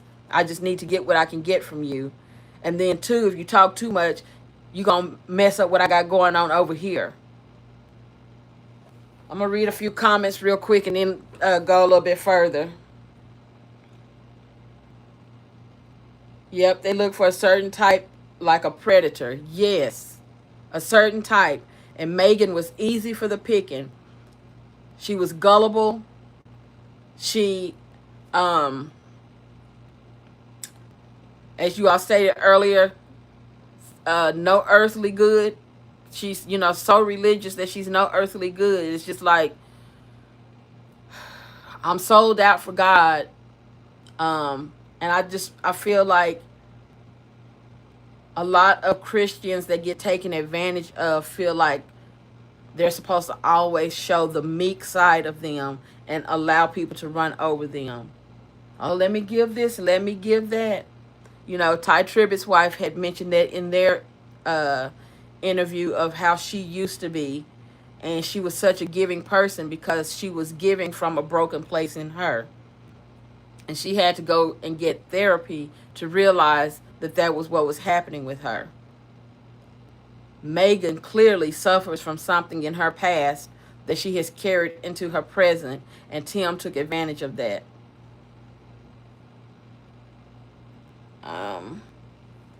They give people the guidebook to manipulate others. People like to con. People like con man Tim. Okay, I'm adding words. Yes, they give a play-by-play. So, of course, Jim Jones is the most favored of conning people until it costs them everything. But they give them a play-by-play book, and then you'll find somebody else out there that just, they start doing the same thing. Oh, let me see how he did that. Let me see how she did that. Okay, that's how you do it. I'm getting ready to do the same thing. And it just keeps popping up everywhere. This was the whole point in me focusing on cults and cult-like behavior, because it's dangerous. And it's claiming lives still to this day. Everywhere. It's not just here in the United States. They're everywhere. So people need awareness of this. Like, if you can save yourself, then by all means do that. Save yourself. Let's see. Latasha Daniels drove from Arkansas to, what is this, Collierville, Tennessee in April 2019 and fatally wounded her former lover, Pastor Brose Perry, while also wounding his wife. Oh, yes, I remember. She was convicted. Oh, I can't remember because she doesn't really be in the comments anymore. But somebody had asked me to cover that story like last year when I first started covering stuff outside of Megan and Tim, and she was like, she had put in the comments about that case. So I looked it up and started studying it.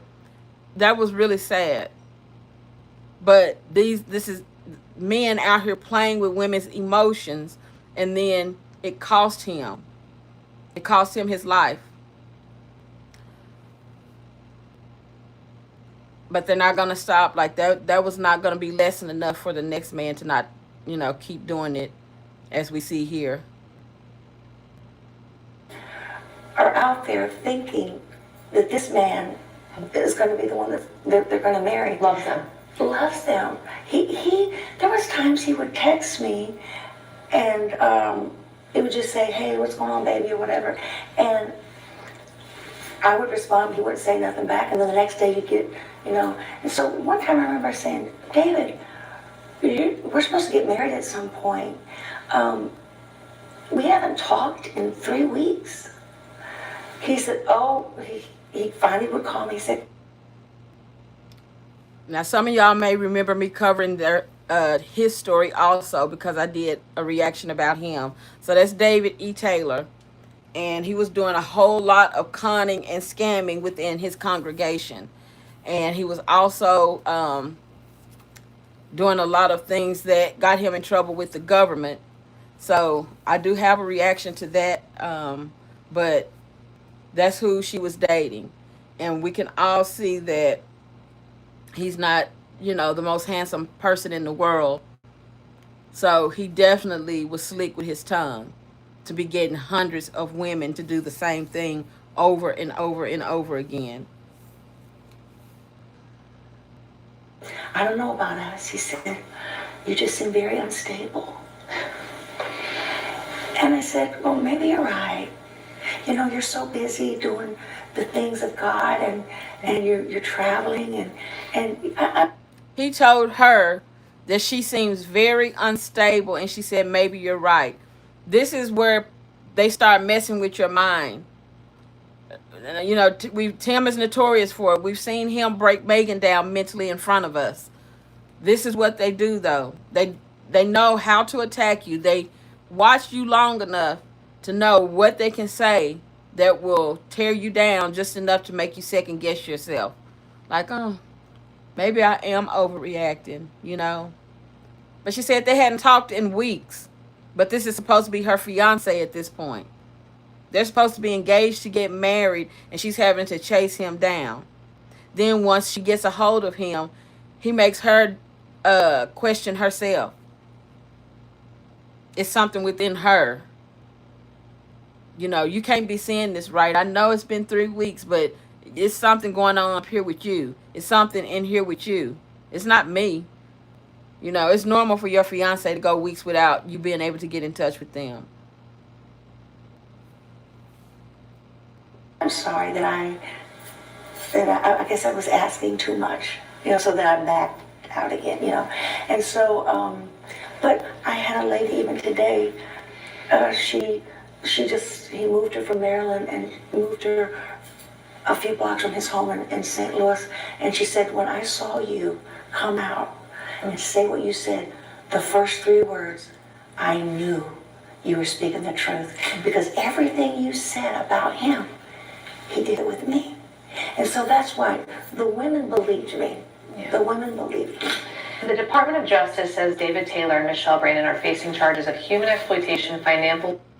Now look at him. Just look at him. How's he getting hundreds of women? Hundreds. She said she stopped counting at 100. How's he getting hundreds of women and being able to take advantage of each one of them? A con artist. He has studied his game. He has become a master at it, and he was using it to the full extent.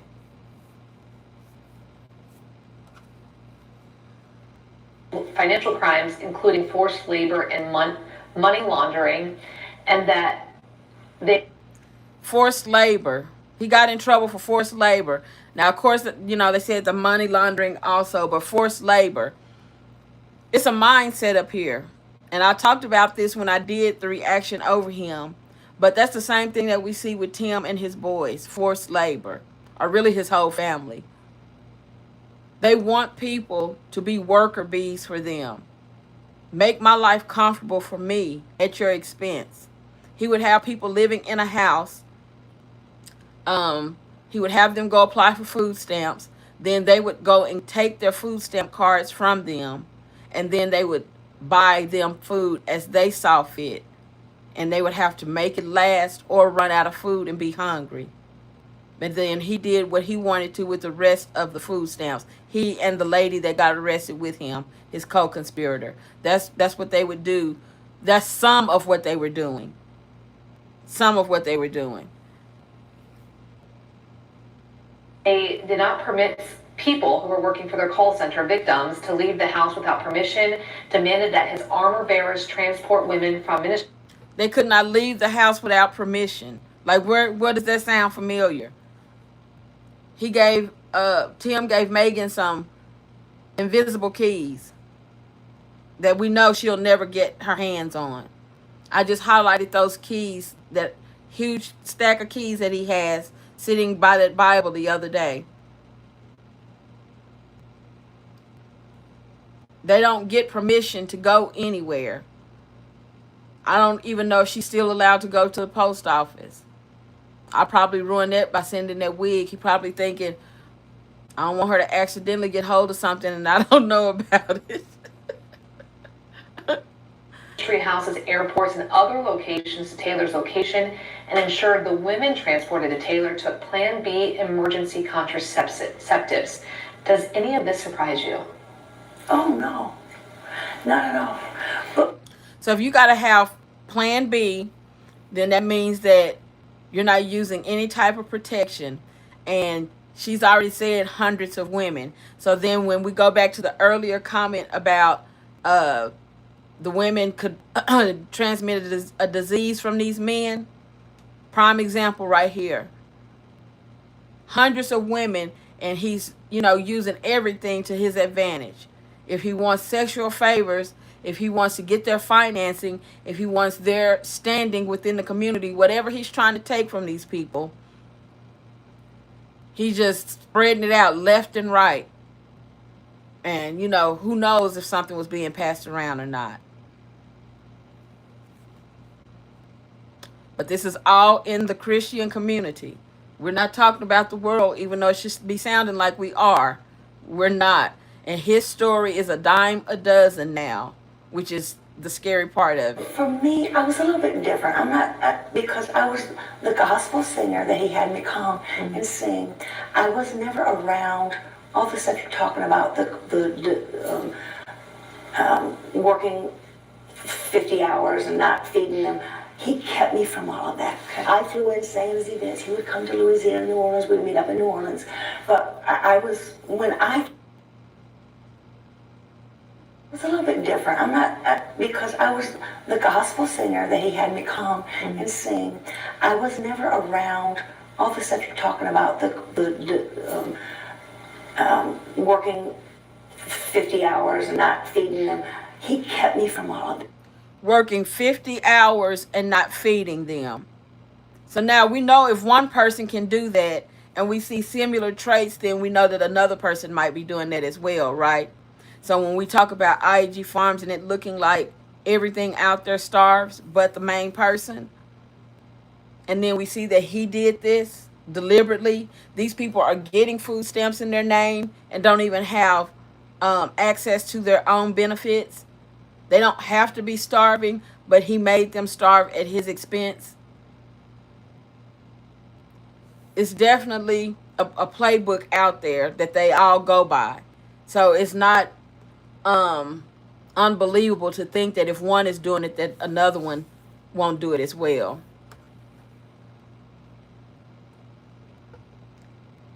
Hello, Maria.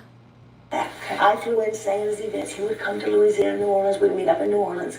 But when I came out with my story, then everybody else said, well, listen, I'm the one that got the EBT cards when everybody got them the first of the month, and they all had to give them to me, and I would go to the grocery store, and that food would be gone, and we'd have to wait till, he said, and so other stories started coming out.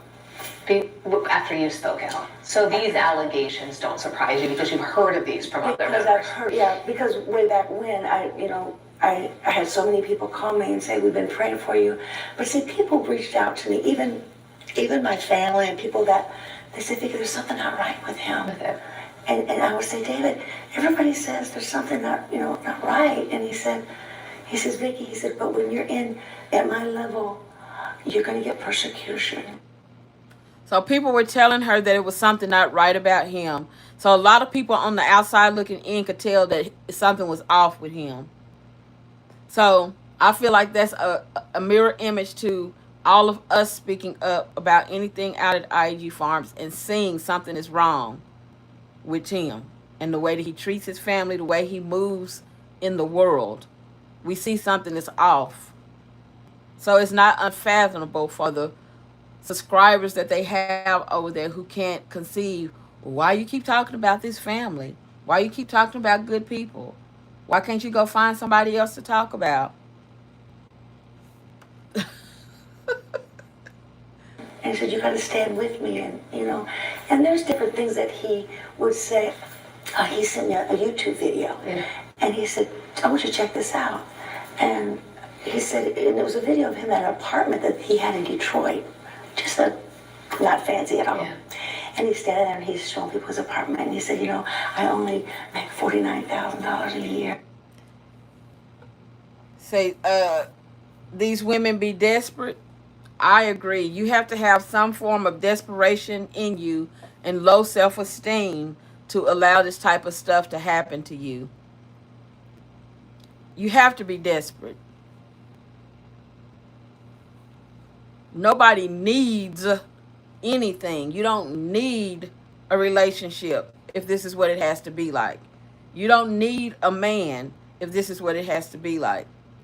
You want to keep that dysfunction in your life. Why? What's making you do that? And again, my whole point is that I feel like there's such a bad representation of what the Christian relationship should look like when people stick with bad relationships that are for the world to see and then try and teach people you should stay. You should put up with this. This is how God intended for it to be, when we know that it's the opposite. This was the relationship talk that I wanted to have. For every time that I cover IG Farms and we all question why Megan is still there or how did they even get to this point, let's look at the bigger picture, because it's not just Megan. So now here we have other women that are in the exact same situation as her. They're just not out on a farm in the middle of Mississippi, but still the same situations. Tied down to men who are just running over them, left and right. The women may have more freedom than Megan, but do they really? Like, they can get up and go places, but do they have freedom? What does their heart feel like? What does their mind feel like? Mary sang about taking shackles off of your feet, and both of them are shackled women, metaphorically.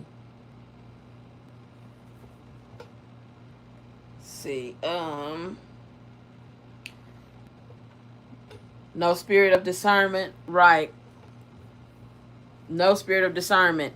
And then I think for the ones who may discern some things, choose to ignore it just, again, to have a man. Anything for my man. Have any of y'all ever watched that show before?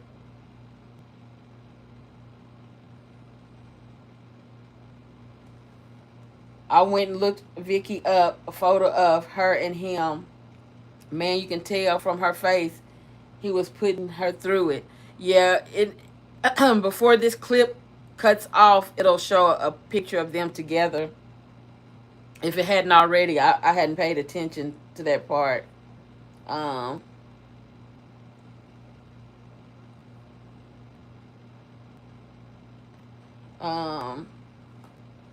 He didn't have a slick tongue in court. He was stuttering like Tim.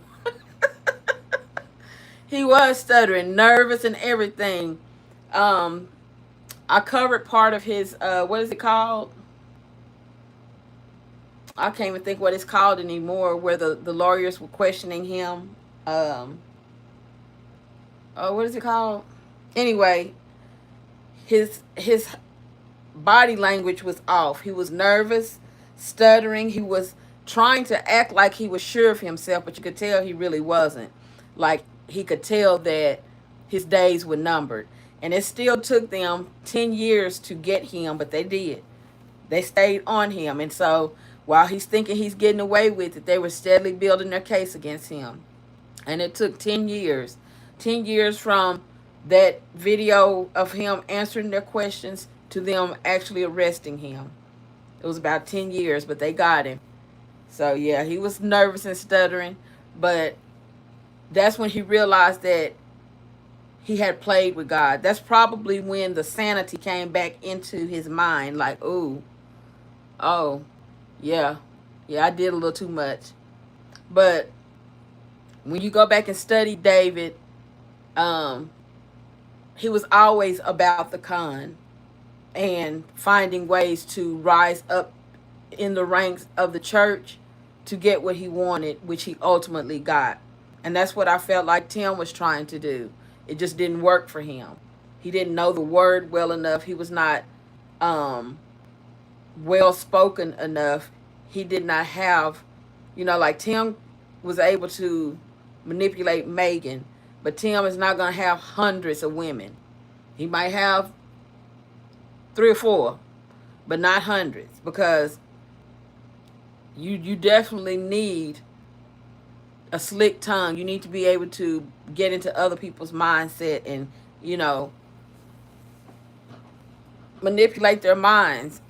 And Megan was just, weak enough for Tim to be able to do that to her. um,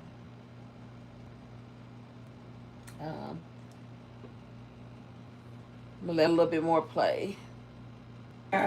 He said, he said, this is where I stay. And so I called him, or he called me. He said, what'd you think? I said, David, that's deceptive. I said, you have 2 Bentleys or Rolls Royce. You have those big house in St. Louis. He said, then he said, after that, he goes, well, you just need to go with my flow. You need to, your mind is not right. And he just totally discredited what I said. Why did you even ask me my opinion? So a lot of things like that was a red flag. And I had many red flags during this 16-month relationship, many. But I ignored a lot of them. One of the red flags, according to what I saw in your book, I guess, was when you first were involved with the church, that first time you came to guest sing, when the worship went till, I think you said 3:30 in the morning. Yeah. Yeah. And is that where the first time maybe you looked to see at the cult likeness of this church, because they had these super long worship? At that time, I just thought, wow, they really love God. That early on, I didn't really even think it was a cult. But that night at 3:30 in the morning, we took a picture together. And he sent me, so about midnight, no, not midnight, because that was 3:30, about 5 in the morning, he messaged me. He said, send me that picture. And I said, okay, and I sent him, and he came back and he said, OMG, you're beautiful. Now, I was divorced, and my ex-husband, he would say I was pretty, cute, but every woman wants to hear that word, beautiful. And so I said, Lord, the next time you send somebody into my life, please let them use the word beautiful. When I got that text, I said, here he is. And so that was the beginning of my really downfall with that, because I just thought that God, he said, OMG, you're beautiful.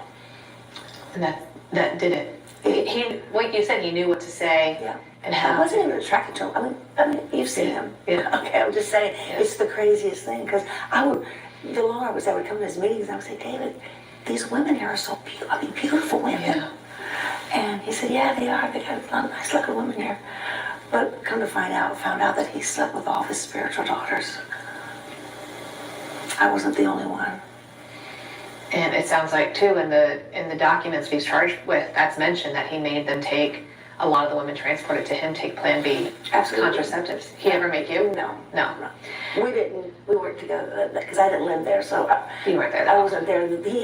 He had a house in Detroit of about maybe 18 women, and I'm sure 99% of them was with him. He had a house in Detroit.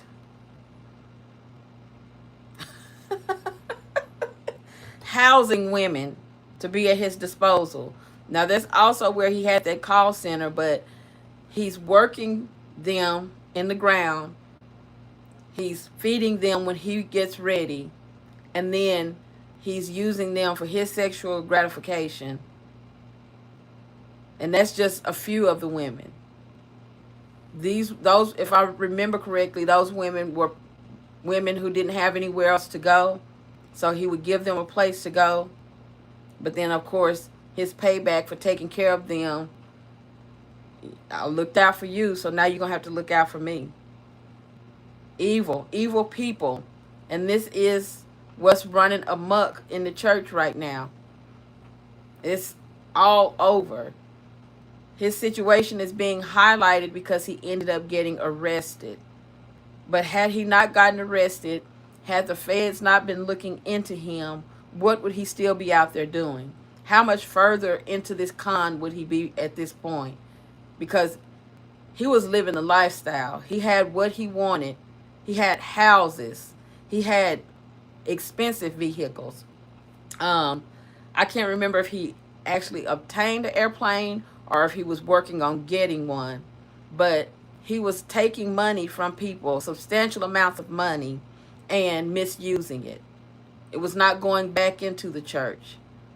He had a house that he called, or what did he call it?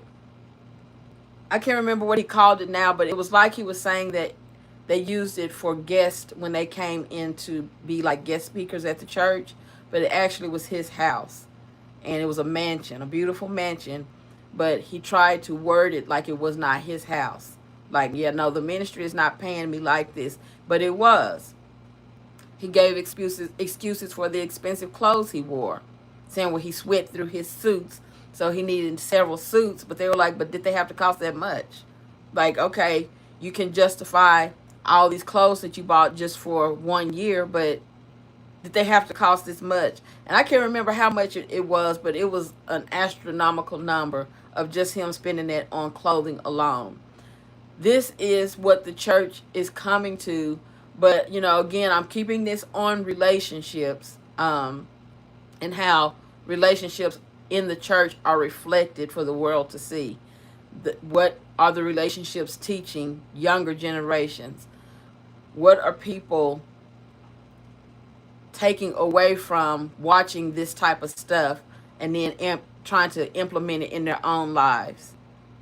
A person that's lost, a person that doesn't know better, looking up to people and thinking, well, if they're doing it, surely this has to be right. There's no way that they would be leading me astray. There's no way that all these people follow them and they're living wrong. It's no way. So let me do it too. And I think it's an irresponsible place for the church as a whole to be in. And the relationships and the offspring from those relationships and children being brought up in the ministry is what keeps things moving forward.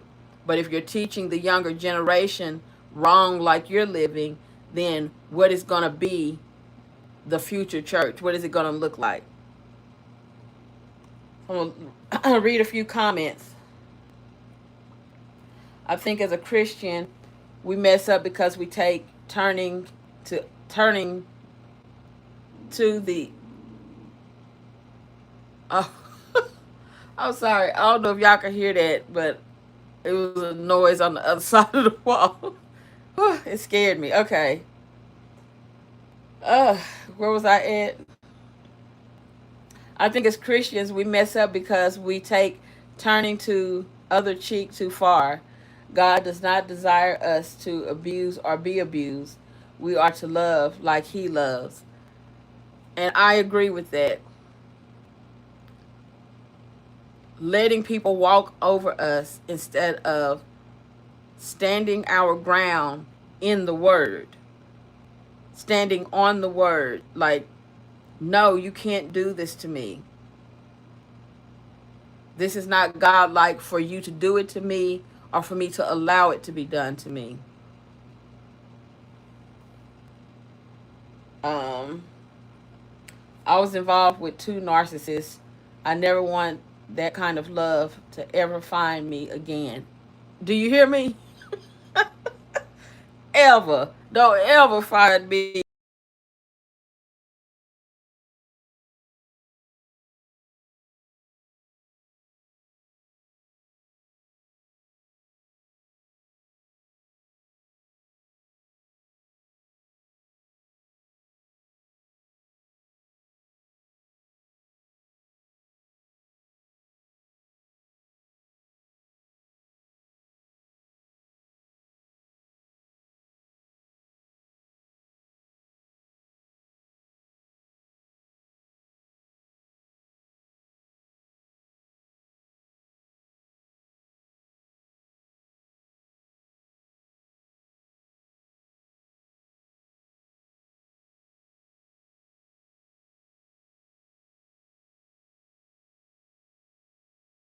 they keep teaching the next one, you do what I do, stay. And you know, if you leave, somebody else will be raising your kids. Well, what about if she stayed? What could happen then? What about the other side, the flip side, if she stays? Like, you know, there's another view to that. It's not just about the staying part. Whew.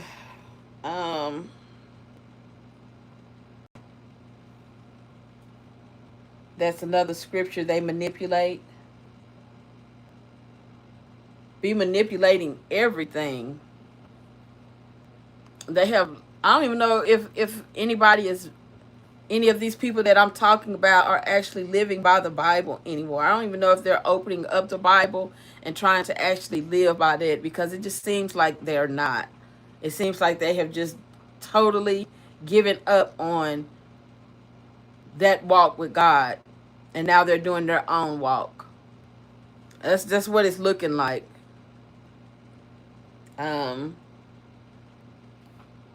Remember Tim's prayer when Miss Kay and her granddaughter was there? I remember all of Tim's prayers, and I think that's one reason why he always has Junior or Titus pray when they do pray. You know, even though he's a heathen. Oh, so being a heathen would be the other reason, but I do believe that's why he does not pray as often, and that he gives it to the boys, because, ooh, those prayers, he's always passive aggressive in his prayers. He's talking at people through his prayers. He has a lot of run-on sentences trying to prove a point, and everybody was standing there looking at each other. And Miss K was the only one with her eyes closed in reverence to God. The only one. Even the person praying had his eyes open. It's like, what are you filming and putting out here for the world to see?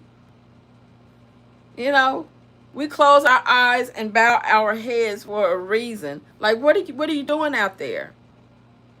And Miss K is the only one. And I know she had her head like this thinking, oh my goodness. Not only do I not know what he's talking about, but this is a little lengthy.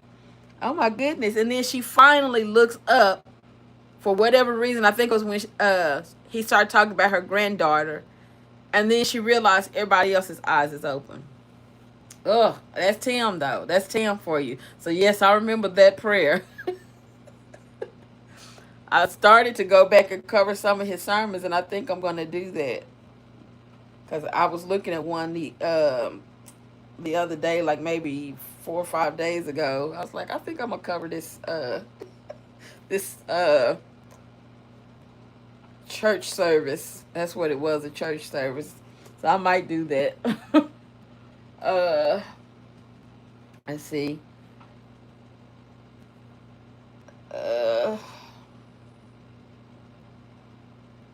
I'm going back to read some of y'all's comments.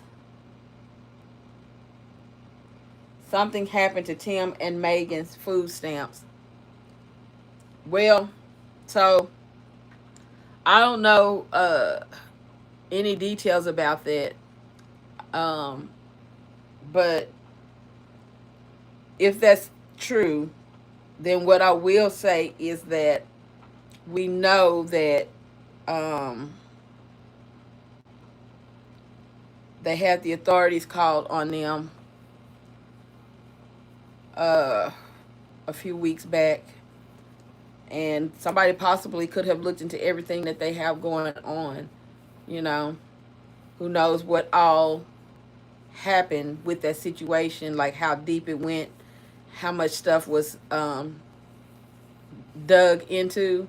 But yeah, I've noticed that bare refrigerator in the past few videos, and him showing it like he's begging for food. And the ridiculous part about that is you can't brag about $20,000 and then want somebody to give you food. You've made the money to buy food. But him being the same as David E. Taylor, getting food stamps and then misusing the system. So, Yeah, people will get their stuff taken real fast, and especially if there's evidence of it out there. Like, all I have to do is go and refer to your videos and know how much money you're making. And then if you're receiving food stamps, because I don't know that they are for a fact, but if you are receiving food stamps, how do you tell me you made $20,000 in 1 month? How do you do that?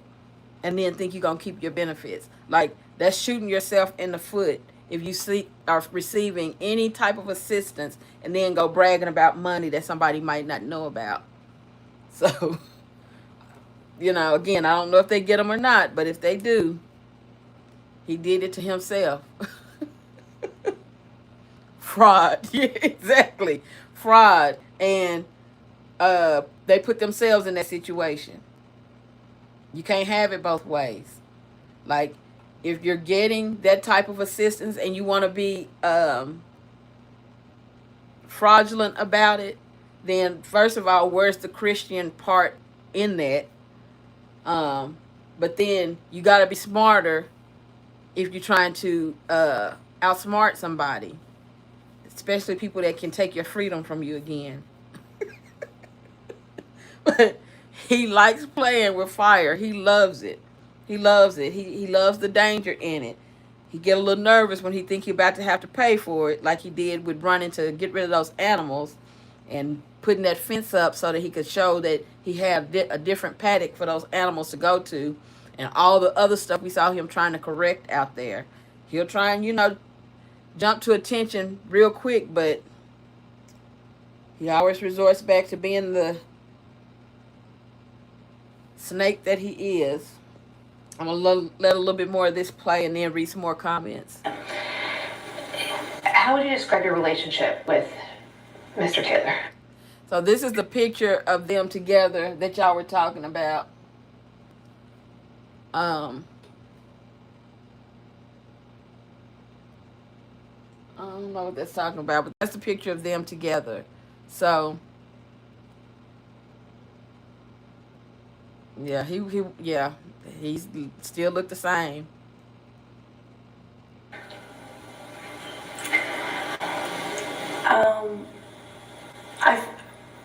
I thought I was in love with him, but when I look back at it, he really just used me because I have like 1.2 million on my Facebook page, my platform. He would have me promote his book. If I didn't promote his book every day, it was like the end of the world. He wanted me to interview people that saw Jesus. So when I look back on it, he used me for my platform. He did not love me. He did not, because it was all about what I can do for him. He kept me busy just, promoting his book, and as far as, I look back at it, I just cannot believe that I got caught up in it. I just can't believe I'm smarter than that. Yeah. I feel like I'm smarter than that. And the guy is. So this is when she realizes her self-worth and says she knows she's smarter than that. So I feel like a lot of these women are purposely keeping themselves in a dumbed down, stupid position so that they can keep a man. Because you have to know your self-worth. You have to know that you deserve better. But something in them convinces them to stay anyway, to let that man treat them like they're less than. And she didn't allow that to happen to her. She went along for the ride for a little while, but she saw the light and she took the way out. Again, they were dating, supposedly engaged, but never married. So this is a slightly different situation from the other people, but it's still supposed to be a Christian relationship, and it's supposed to be people that are getting to know each other so that they can have a godly relationship and show it for the world. But only one of them really meant that, and that was her. And she was being taken advantage of. At some points, she felt she was being taken advantage of, but she didn't allow that emotion to be real for her. She allowed him to keep manipulating her because she wanted a relationship. And then when she had enough, like, no, like she just said, I'm smarter than this, is when she decided to walk away. Like, she, I'm sure, had to dig deep within herself to pull herself out of that situation. But at least she was able to do that.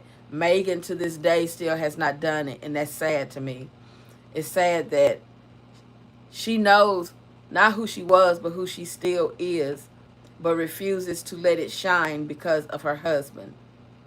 She dumbs herself down because of her husband. She pretends he's saying words that exist that don't, because she wants to stay faithful to this man, keep him up on this pedestal that he shouldn't be on. And then they say it's all about God. So now somebody watches that channel and say, oh, that's what a godly marriage looks like. That's how a godly couple is supposed to be. And then you even have his subscribers who double down on it. Well, how do you know she don't want to look that way? How do you know that she didn't decide that she didn't want her hair to be looking better? Like, really, you asking that question? That's a real question. They okay it. They okay the abuse. But so now, are we dealing with the uneducated generation, the people who have already accepted what the church is showing? Is that who his subscribers are? That generation who has been misguided, and they found somebody who's teaching them the way that they've already been taught. Okay, yeah, there it is. I knew somebody was going to be living like that. These other people just don't understand. They just be doing too much. It don't have to be perfect like that. The Bible didn't mean for it to be that perfect. This questions, I just, be wondering, because he has some strong supporters over there that you can't tell them that Tim is not right. And it's just like, okay, but where did you read he should be doing this in the Bible? Like, when did the Bible tell you it's okay to treat your wife like that? A wife is supposed to be precious, right? More precious than what does it say, rubies? Rubies is supposed to be one of the rarest stones. Does he treat her like she's rare? Does he treat her like she's a jewel? Like she's expensive? Does he? Like, I don't think that they actually pay attention to what God says for a husband to do for his wife. Because he does none of it. I mean, not one. Not one. Not one of them.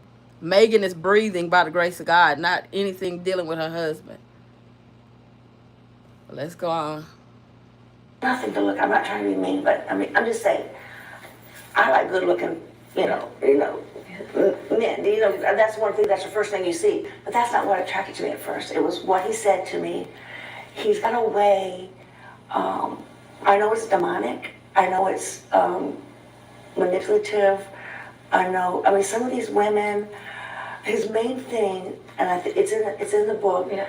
Getting the women is Facebook. He would message them and say they have a Catherine Kuhlman anointing. If you know who that was. So she said he was finding women on Facebook. Who else could be surfing on Facebook? That was his stomping grounds. That's where he would go and find his victims, inboxing people on Facebook. So that means he's studying profiles. He's going through people's profiles, seeing a person that would be able to give him something that he needs, and then he goes in for the kill. Inboxing one woman after another woman after another woman on Facebook. Trying to be sneaky. Let me message her where somebody won't see it. But he has gone through your life, through your pictures. He's seen what he wanted to see. He knows more about you than you know he does. Studied you better than you thought he did. And then the whole time you're thinking he's trying to get to know you, he already knows what he wants to know about you. Now he's just, there waiting for you to take the bait. And that's why you have to know your self-worth and feel like it's important enough to fight for it. It's not more important to have a relationship than it is to have self-worth. Have the right relationship, not just a relationship. Then we heard Tina Campbell talking about staying for the kids. And that, that's a loaded question. Should you stay just for the kids? And that's a question that I'm asking all of y'all. Should you just stay for the kids? Um, is that a valid reason to stay? You know, is it? I didn't feel it was. I felt like I was doing my children a disservice by staying in that type of chaos, teaching them wrong, teaching them that if you don't get along, mm, just put up with it, just deal with it, you know. But that's my opinion. I could be wrong. Somebody could say, nope, you're supposed to stay and stick it out, and let bygones be bygones, and pray that the kids don't turn out the same way. Just hope, that seed that y'all already planted in them grows into something different. That it does not grow into the dysfunction that's been planted. I'm going to read some comments. Looking for self-love from someone else is seeking trouble. You definitely have to find validation within yourself. Nobody else can ever give that to you. Even if it's a loving husband or a loving wife, they still cannot have better intentions for you than you have for yourself. Staying for the children is never worth it. I agree.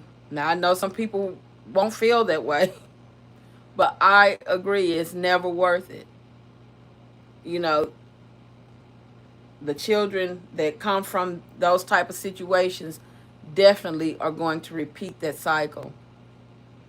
Even if they try not to, it's embedded in them at that point. They're going to repeat that cycle. I say love them enough to not keep them in that situation. But somehow the lesson that the church now is being taught to commit adultery within the church and then convince your wife that she crazy if she leave, and then the wife to tell other people she would be weak if she left. So yeah, I don't know where the world is going with these lessons that are going out for the world to see, but it's going to leave us in a very bad situation in a few more years when everybody that you see in the church is living the lifestyle that we see so many living right now. When it's across the board, it's going to be a very scary place.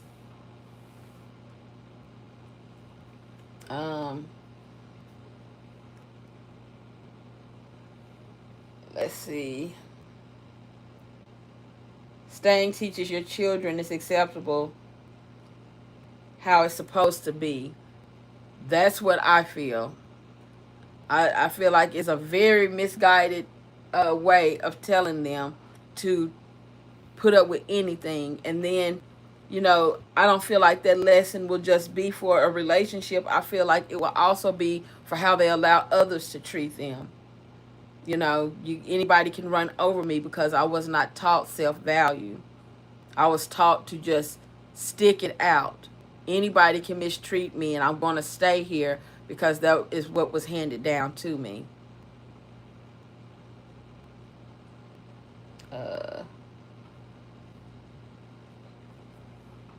I sent Tim a picture. Where did it go?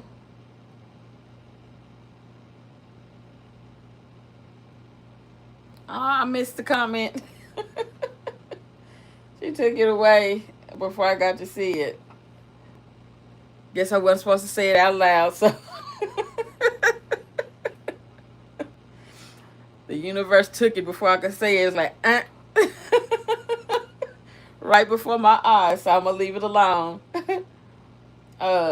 Megan is living by mercy of God. I do not agree with Tim. Will delete your comment. You should not ever stay in relationships for children. I agree with all of that. She is definitely living by the mercy of God because Oh, you wanted to correct your grammar. Okay. It's like, where did it go? I thought I had hit something because, I'm notorious for hitting the wrong button on something and messing up everything. So um, I'm going to let a little bit more of this play. It's almost She was a over. powerful woman of God that would pray for people, they'd be healed. You know, people say, oh, wow, you got a powerful, you remind me of Catherine Kuhlman. And then he would say, I was going through Facebook and God told me you're to be my wife. So she's saying how he was running his con on women on Facebook, saying that they had that whoever's presence on them. I don't know who that is. And that God told me that you're supposed to be my wife. That was one of his pickup lines for the women he was getting off Facebook. It's going to take way more than that for me, like to even get my attention. Do you know how many nutcases out there, which he turned out to be, could be in your inbox? You don't know people. And a random person inboxing you, who falls for that? Like, I didn't realize that it was actually a thing. I know that people would do it, be in your inbox. I didn't know that that many people actually message people back. Like, you don't know who you're talking to. You don't know what their intentions are. You put stuff out there on social media and you pray for the best, but the wrong person can get hold of your stuff and misuse it, which is clearly what he did. Taking advantage of the knowledge he's gaining from people's posts, posting innocent things about their life, and then he's preying on them, Prey on them, over and over and over again. Yeah, it's somehow self-confidence is missing in a lot of people, which is sad and scary. Because that has to be what's missing, because she said that it wasn't just single women, it was also married women that he was able to get with these lines. So, I don't know. I don't know what the church is going through, but it needs to be corrected in a hurry. It needs to start going back in the opposite direction. People need to start fearing God again. People need to start living within his word again, not outside of it, not graying the lines, not coloring outside of the lines, not teeter-tottering. I was taught the fear of God growing up. So I still live with that today. Again, none of us are perfect. We all are going to have a situation in our life where we know we messed up. We knew better and still did it. We all have those situations. But to just blatantly be out there playing like this and not have any fear for the repercussions, I don't understand it. So I'm going to let the rest of this play out. He has a team of Michelle, Daniel, man, his name just came. Daniel's the one that set up all these things. They would go on Facebook and they would find affluent women, women with money, women that, not married. Married too, because he's broke up many, many marriages. Oh, you won't even believe the stories. There was one video. So she said married too. He's broken up many, many marriages. So not only is he misusing women, this is a preacher and a pastor, and he's an evangelist all in one. He's traveling. He's going out of the country doing messages just to get money. But he's doing all of this, and he's taking advantage of women, one woman after another. Then he's going within people's marriage and creating havoc. The very things he's preaching against is how he lives his life. I know you got a husband, but let me take this man's woman from him. Let me defile her on purpose and then get before people and act like I am correct. And that the message that I am putting out there is not going to have any adverse effects. That I'm not putting out some type of energy that's going to create the next generation to be just like me. That's what we've gotten ourselves into by graying the lines and allowing anything in the church. That Michelle posted that said if you have a nickel and you're going to be homeless if you give up that nickel, to still give that nickel up to Oh yeah, it's the church. It's No feeling for the people in the church. If you got a nickel and if you give that nickel away, it's going to cause you to be homeless, but you still need to give that nickel. That's what he was telling people, and that's what they were doing. Basically giving their last, knowing that they don't know how they're going to make it tomorrow, and him taking it and in fact encouraging it. I know that this is your last, but you still need to give it. So where's the God in him?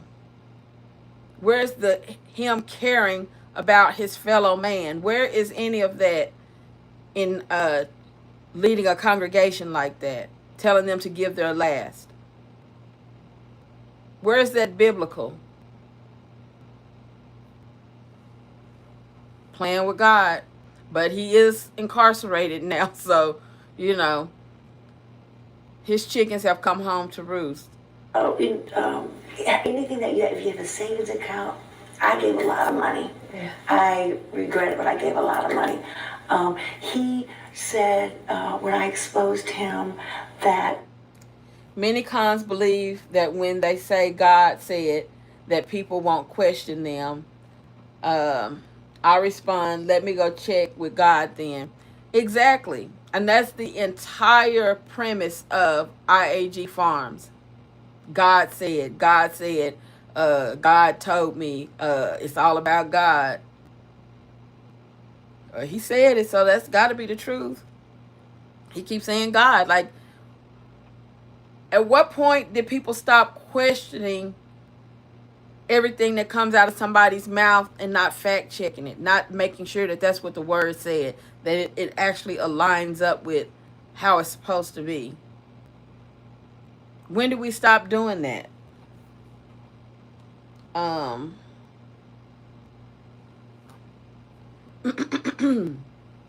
Like Tim saying that God, yes, speaks to him only for the family. Exactly. Since when, sir? Everybody has to have their own walk with God, which means he's going to speak to everybody individually. I believe the reason why this world is in a mess is because the predators have taken over the church. And that's it in a nutshell. The people that are leading in any capacity have no morality, and they're teaching other people that you don't have to have it either. We can name numerous of popular preachers that we know live like this. And, you know, I can remember when it was taboo, like for you to find out something bad about a preacher. And now it's common. They don't care. You know, they almost dare you to say something bad about the bad stuff they're doing. How dare you have a problem with what I'm doing? Do you see what my checking account look like? Do you see how people are paying me to be up here doing what I'm doing? Did you see the vehicle that I drove up here this morning? Do you know what kind of house I go home to? That's what they measure it by. Not anything to do with the Bible. I made people feel good enough to give me all of their money while I was standing up here talking, while I was standing up here singing. My paycheck determines if I'm right with God, not anything about the Bible, which is really them, you know, running their con to the max and it working for them.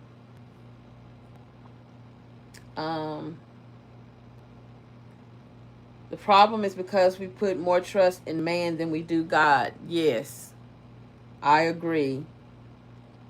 God is not a man. He cannot lie. It's the reason why I'm skeptical of man. And we should all be skeptical of man. And that's why I'm like, preachers are not perfect because they are men. And that's why you have to study the word for yourself.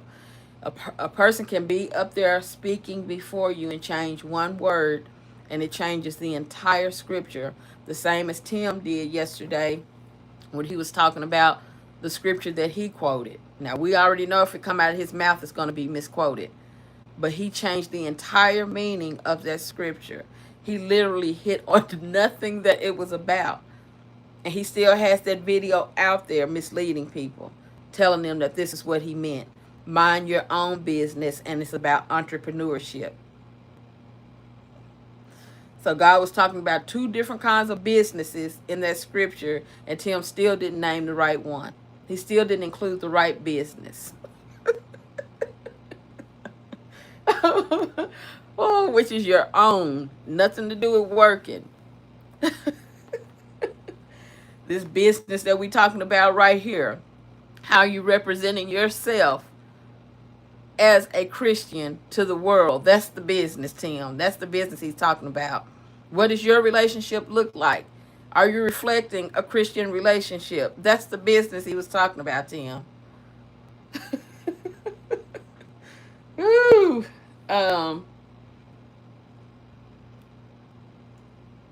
It's strange that Megan was so into the word and living by God's principles, yet fell for a con felon like Tim. Where was all the discernment? They clearly don't have discernment. She didn't have any. Mary doesn't have any. Their mom didn't have any. Their grandmother didn't have any. Todd Tribbett's wife didn't have any. Dietrich Haddon's wife, well, I think she left. Yeah, she left. She had some discernment. What's her name? Demita. She left. So yeah, they don't possess discernment, or either they don't have self-worth. One of the two. They know they hear God and still want that man. I'll take it. I'll take one on the chin as long as I can keep this man. It's not like it's others out there. I need this one. He a little broken. He take me through a little bit of trials and tribulations, but I got him. By all means, I got him. Let me keep him. Let's see. He also said the Bible does not say a man should provide for his family. Right, because he know that he doesn't want to do it. His family provides for him. Tim did start the platform for them to make money, but no money would be made if he didn't have his wife and children, because nobody wants to see Tim stuttering and lying, and being lazy. Talking about he got do enough. What is it? Enough work for 6 men, the work of 6 men. We don't know what those 6 jobs are. I don't. I don't. That skirting project has taken how long? If that's the work of 6 men, then good Lord, what do he need? 600? It's taking him 6 months. Nowhere near completion. Not even close. The end of that trailer down there by the boys, for every video he shows, is still open. He's still trying to figure out how he gonna close that part in. The church even helped cover up the pastor's wrongs. Yes, they do. Yes, they do. I was watching, it was a TikTok video of a church service, and somebody is in the background recording. I'm assuming that they knew it was going to happen for them to be recording. But somebody went up before the church and took the microphone to start saying something about the pastor that needed to be known. And they took the microphone from them and ran them off. Like they wouldn't let them keep talking, but they were trying to let people know something. So, you do have people within the church body who would try to still live within the Bible, but You know, if it's a lot of people in there that have become immoral and are getting paid, you're not about to mess up my paycheck. So you go somewhere else with all of that Bible this and Bible that. We over here making money. So we're not concerned about what you're trying to tell people. Like, no, get away with that. Yep, they took that microphone from them, and then other people came up there. The person kept trying to get the mic back. They were never able to get it back. And then a group of people came up and surrounded them and then started, you know, getting them to, you know, get off of the pulpit.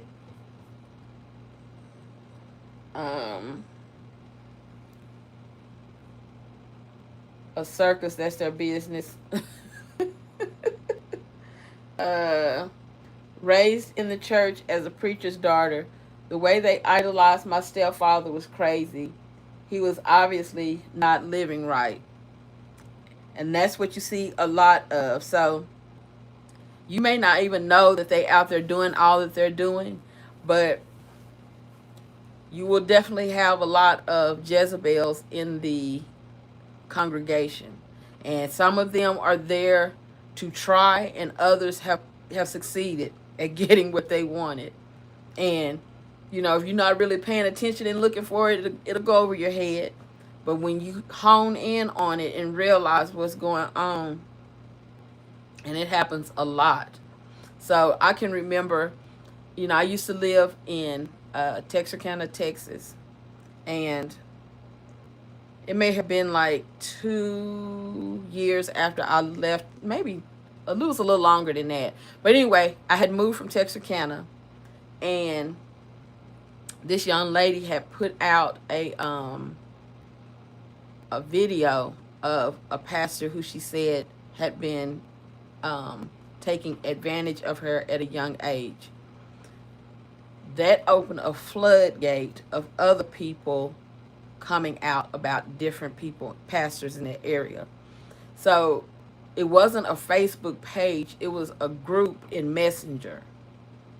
So, you know, they never put it on the actual Facebook pages. It was a group that you could join, and people were just uploading story after story. Some people had pictures, some people had videos. And what took the cake for me was, I don't remember if it was a picture or a video, but it was of two men, and they were in the sanctuary. Okay, so that's where we are with the church now. And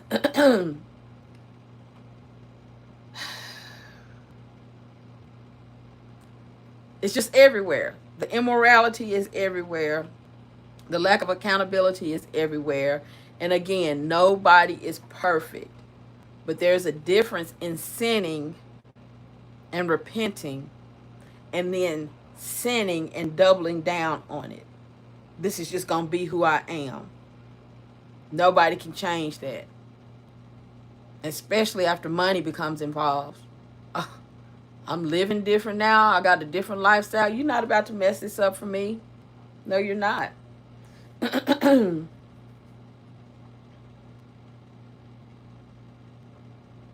see. The Bible states that a man that don't provide for his own household is an infidel. Well, we know who we talk about every week then. That describes him to a T, right? Took the boys to go and play games, and how many games did they get to play? How many of them played what they wanted to? How often are clothes bought for them? What does the refrigerator look like for them right now? Infidel. Okay. Yep, I agree with that.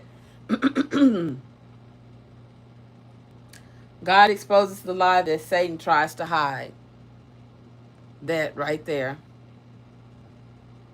Let's see.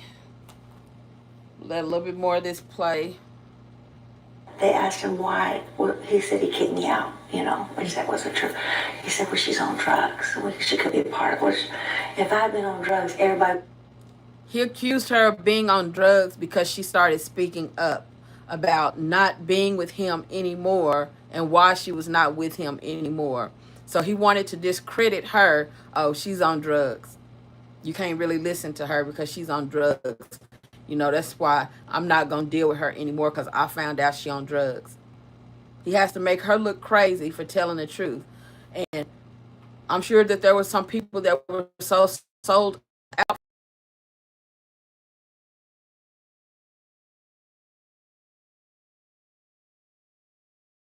had to open their eyes and realize, dang, she was telling the truth. She was telling the truth. You know, now I'm sure he still has a few people out there that think he's wrongfully incarcerated, but you know, you'll always have some. Nature Boy still has followers. Why, if you just, I'm in the So public you eye. just walked away. I just got on social media and I told my story.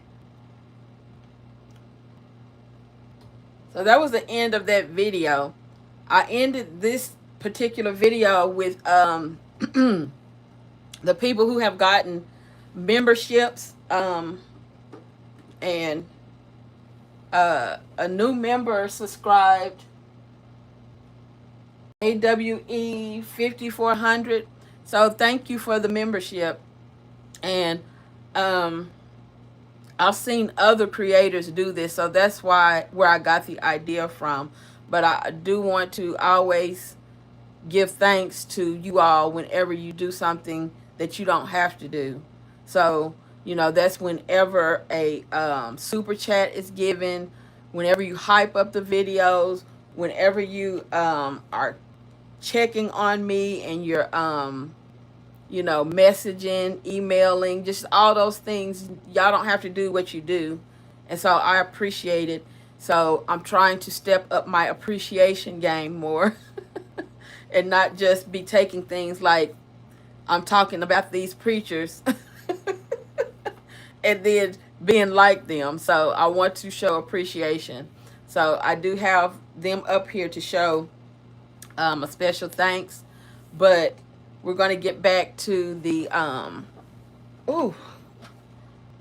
the comments now. So that was the end of the actual video. So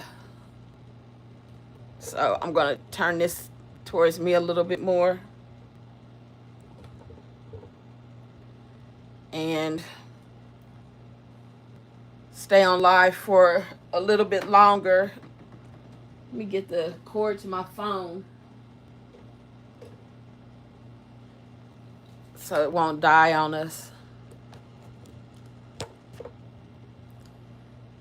So I hope that y'all enjoyed the presentation part of the live because, you know, I tried to find as much as I could to explain where I was going with this particular subject because I just felt like, you know, it needs to be addressed, in that I don't think that it's not people that aren't talking about it, because clearly I was able to find someone else's footage to support what I'm thinking, but I don't think it's talked about enough. And, you know, again, we talk about IAG Farms, we see the dynamic of their relationship, but then we have to question how many more people out there are living that same lifestyle and misrepresenting what God wants for the church, what he has in mind for us when we're supposed to be representing him. So I'll go back to the comment section now.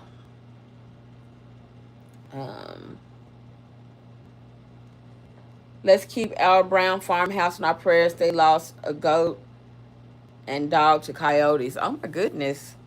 I need to go back over there and watch them. That's sad. So I can imagine, because I haven't seen it yet and I didn't realize that, but I can imagine it's going to be a video where they care about their animals and they really feel some type of way about that, just from what I've gained from watching them so far. And then Pride Ranch had the same thing happen with one of his cows, that his beloved cows.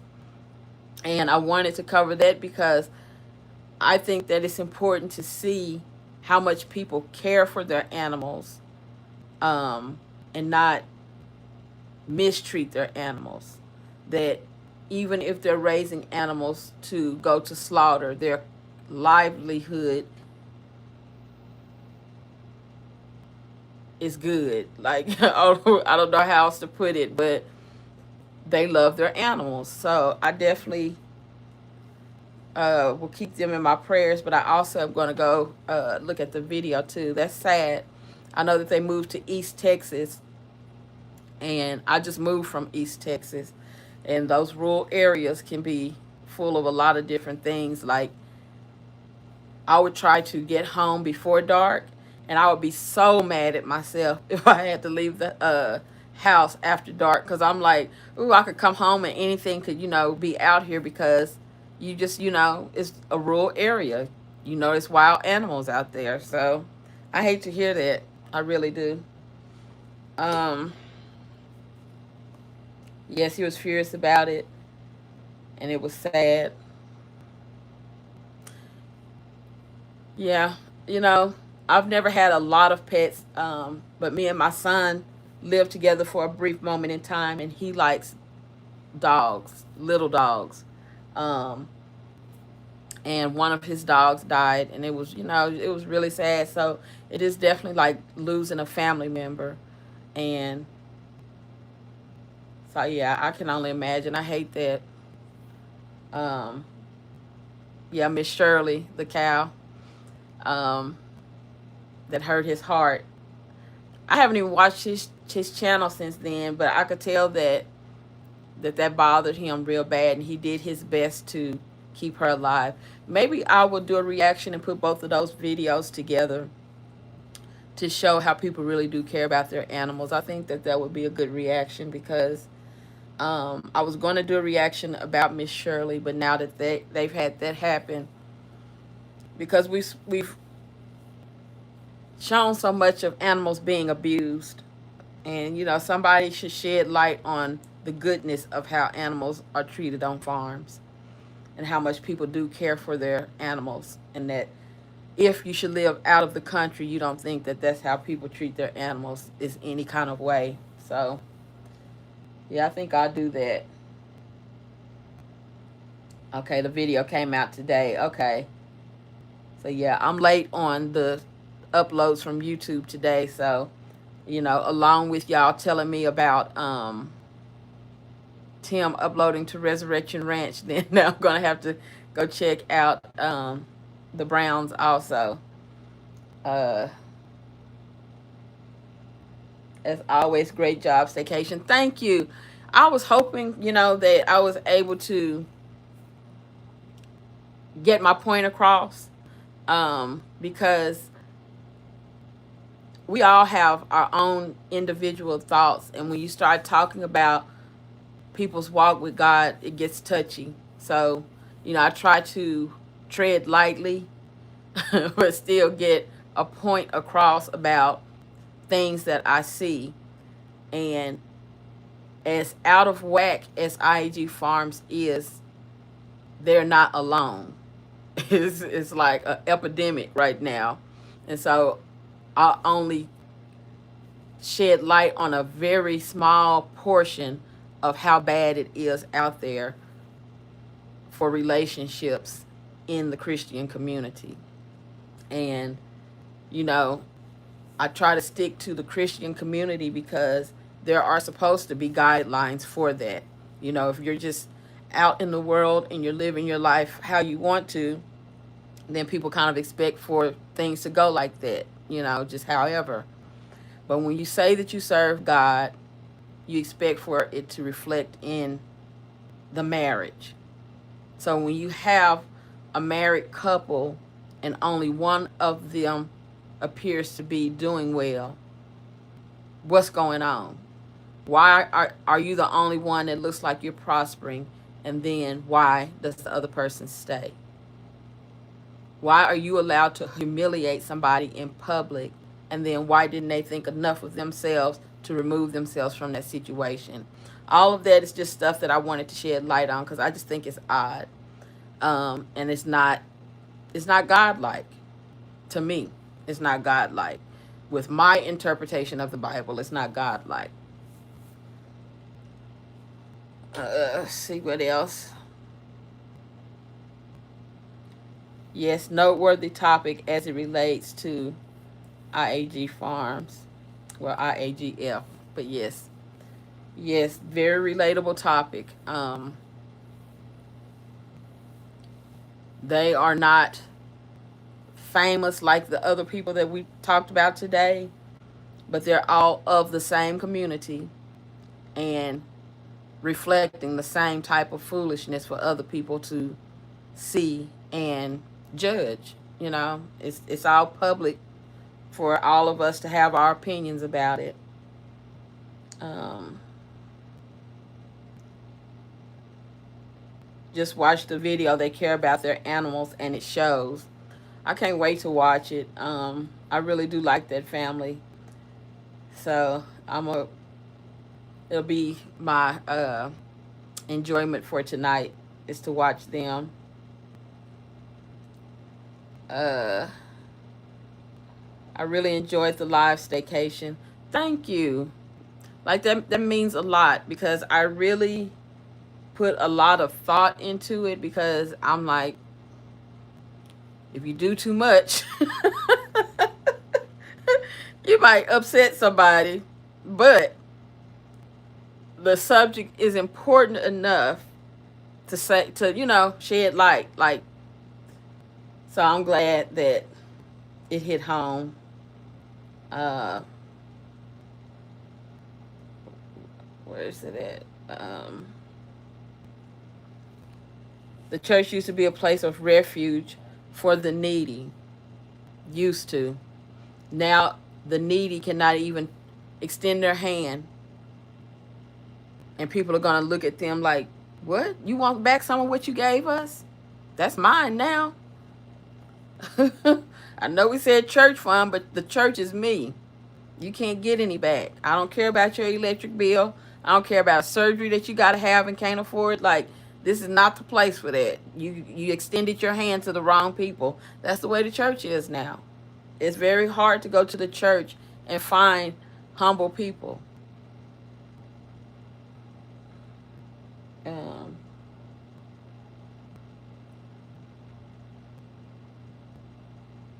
How far are you from the wildfires in Nevada? Stay safe. Didn't know that there were. I didn't know that there were any, but I live in the city of Las Vegas, so if it's like out, as you know, Nevada is a lot of desert. It's a lot of desert, so there's a lot of areas out there. It's just open fields, and nobody lives there. But I would say I'm pretty far away from it because I hadn't even heard anybody mention it. There's no smoke in the air here. The air is clear, so I'm not sure where it is, but I'm definitely going to look it up. And I'm surprised my mom has not called me and asked me about that because she keeps up with the weather. She hasn't said anything about a fire. She must be pretty busy. I have an aunt that's getting a new house, and they've been packing up the old place, so that's probably what's keeping her busy. And otherwise, she'll be calling me every other minute. Well, have you heard anything about the fires yet? You still hadn't heard nothing yet? No, Mama, I haven't. I remember flying to New York one time, and the weather was bad somewhere, but it wasn't where I flew to. And she called me that whole time. I was like, Mama, please stop watching the weather. Like, please, so I can enjoy this trip. Stop. But she does not. So I know she's busy.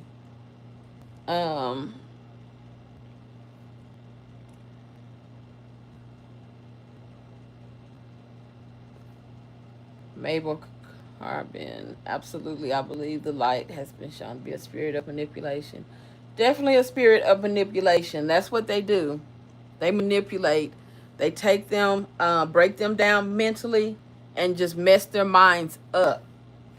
That's what they do. It's definitely mental manipulation. And I hate that. I hate that they do that, but it's definitely mental manipulation, and that's sad. Um, but I really need for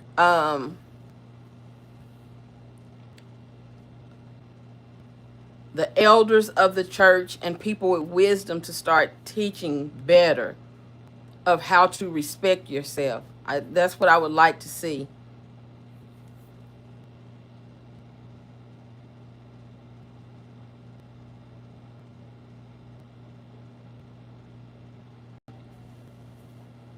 Wow, how is your skin so glowy? Well, I do have this ring light on, but then also I always like put a lot of castor oil on my face, which was what I had on my face the other day when I was shining bright like a diamond. I use a lot of castor oil, so that's probably what it is. It's the castor oil.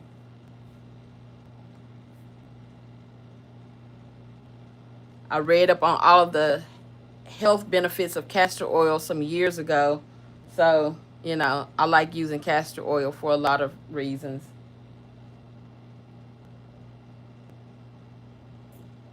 Uh,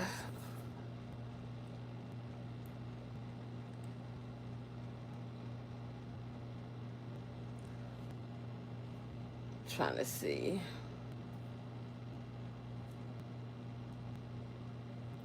I wonder, is that a thing or a shortage of men in that area?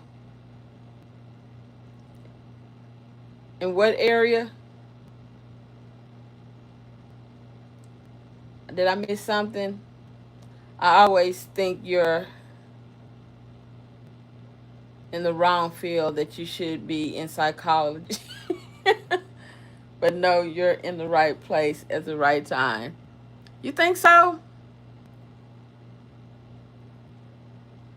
It's been a few other people that said that. I don't think that I see it though. But you're not the first person to tell me that. Uh, hmm, Maybe I missed my calling. I might have missed my calling.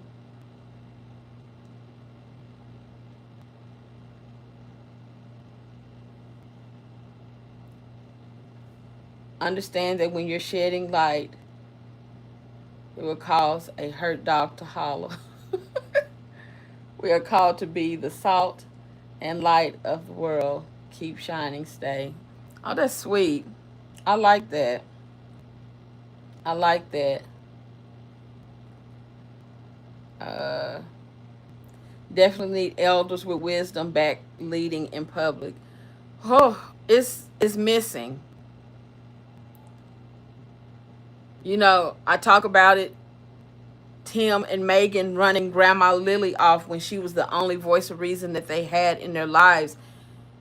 They literally did shoot themselves in the foot, because we see that between the two of them, they don't know what they're doing, raising children.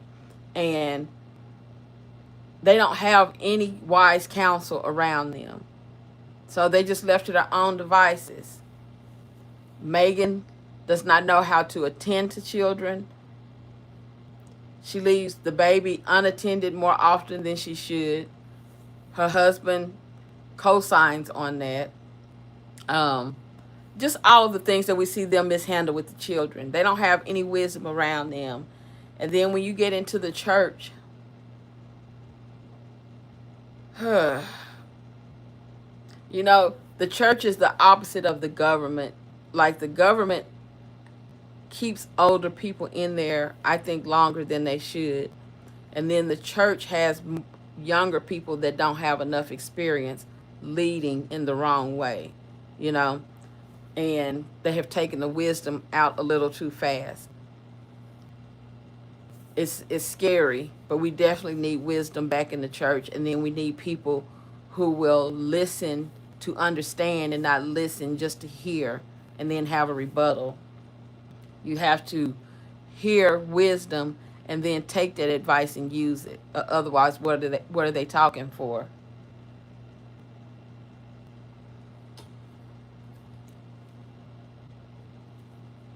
I went to visit a church I was invited to.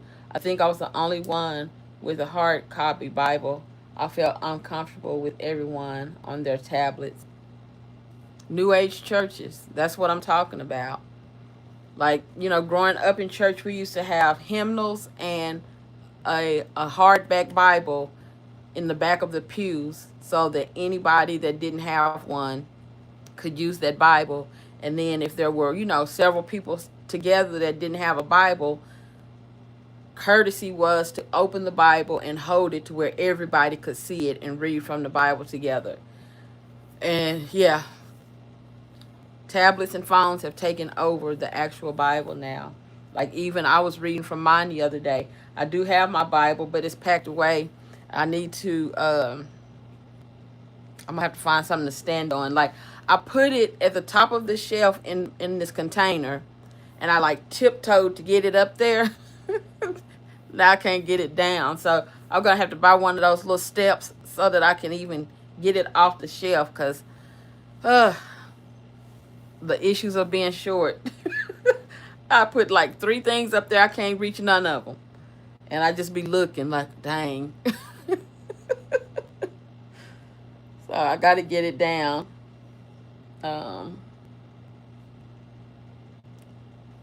Megan should have never stopped hanging with her crowd, the people who really loved her. She shouldn't have. And I know she regrets it.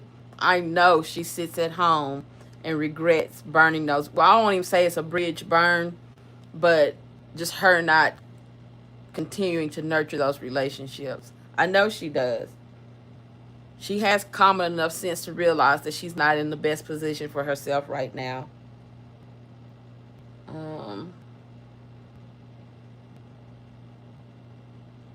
Yes, so true, but still love. Search that word would be the old-fashioned way. I miss what y'all talking about, as well as her delivery. Oh, most definitely, sis. Your analytical take on this family is so spot on. I appreciate that. Y'all gonna make me feel good today. That's really sweet. Thank you. No, thank y'all. Thank you so much. Cute hair. Thank you. I decided to color it yesterday. My gray was getting out of hand and had me looking like I didn't have no edges. So I was like, I talked about Megan's edges. Let me go ahead and color my hair. Because the last live that I did, I had the baby hair down and had a part in between there. And it looked like I had parted the Red Sea, and that was all my new growth. So, thank you. I appreciate it.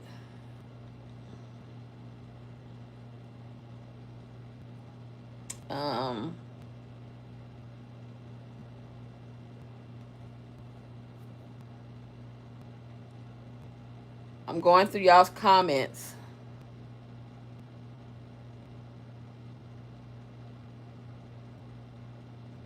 I'm sure I've missed some.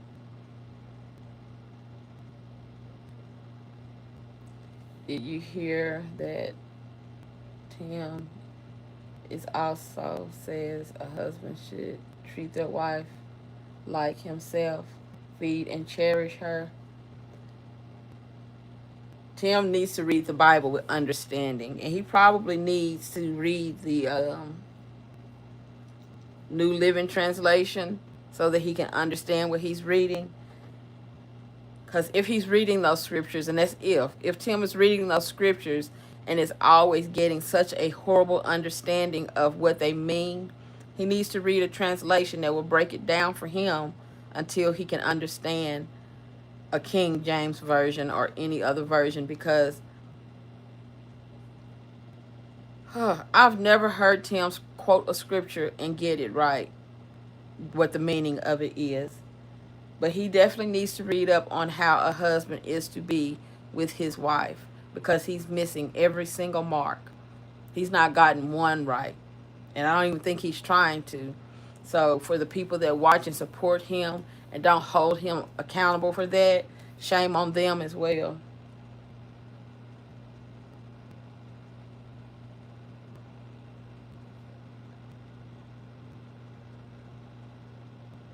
The word also states for a man not to be harsh with his wife. If so, if so, he hinders his own prayers. Timmy Boy will account for his misdeeds. He will, and I hope that we get to see the day. I hope that I'm not going to count his days. It don't have to happen today or tomorrow. I just hope we get to witness it. That's all. I think we're deserved. Okay, it's saying that y'all have sent some 100s. I don't know how to be reading this stuff. Okay, so uh the one Quan Brooks says you sent 100. You sent a sparkle. I don't know what these things are, so I'm gonna have to study up on them. But I know that it took some effort, so thank you for that. Ooh, I need to do better with understanding what be going on in the chat. I probably have missed some stuff in the past. If I did, y'all, please forgive me. This is a revelation today, so I apologize for that. Okay, I said the star earlier. I saw that. Um, but yeah, if I've ever missed something in the past, it's due to my miseducation. Uh, okay, I'm gonna go back down. I agree Tim needs to be taught, but Tim's only interest in the Bible is to use it as his con. It is. He doesn't really care what the word means. He'll always misquote it. Even if he does understand, he'll always use it as a weapon against people. The same as we just saw with David, using it for his advantage, to take advantage of people. Telling them if that nickel that you have left will cause you to be homeless if you give it away, you still need to give it to me. And then I'm almost sure he backed up with some scripture that did him no good.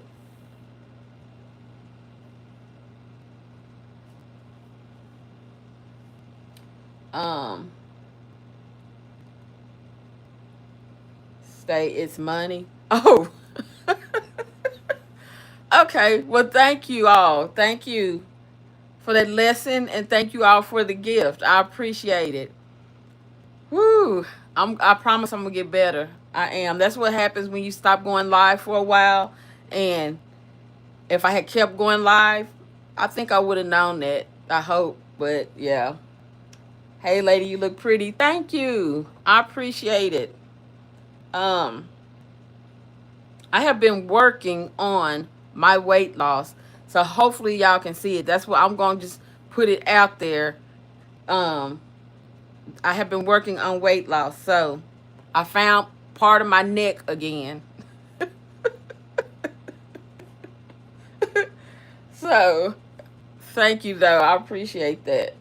Um, he doesn't care to remember scriptures correctly because he is going to twist it anyways. Exactly. He gonna twist it anyway. Everything is always to support something he's doing that's wrong or to try and belittle somebody. That's what he does. Uh, correct. That's why you must know the word for yourself. Always know the word for yourself. And if it sounds like something was off, please go and research it. Figure out what words were switched or what meaning was given to it that's not right. Thank you again for the gifts. Thank you so much. Now I know what's going on. Thank you. Um,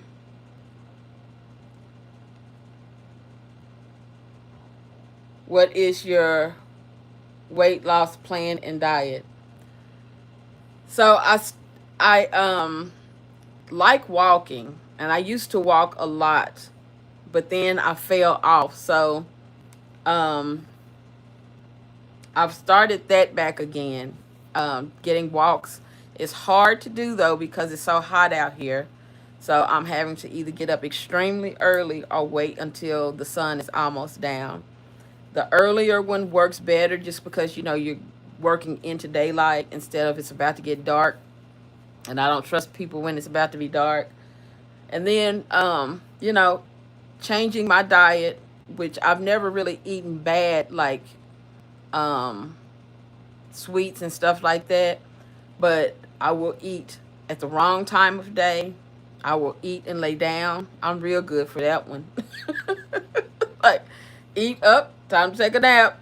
And then just trying to be more active, period. I will say, like, I miss my RV, but getting out of that RV has made me more active. So, just a lot of inactivity and still eating the same amount of food. I've never been a big eater, like large amounts of plates and, you know, going back for 5 and 6 helpings and all that type of stuff. But still having bad habits. And the older you get and your metabolism and everything starts slowing down, it's like you have to relearn your body all over again. It's just like, well, I've been doing this for years and getting away with it. And your body said, yep, but not today.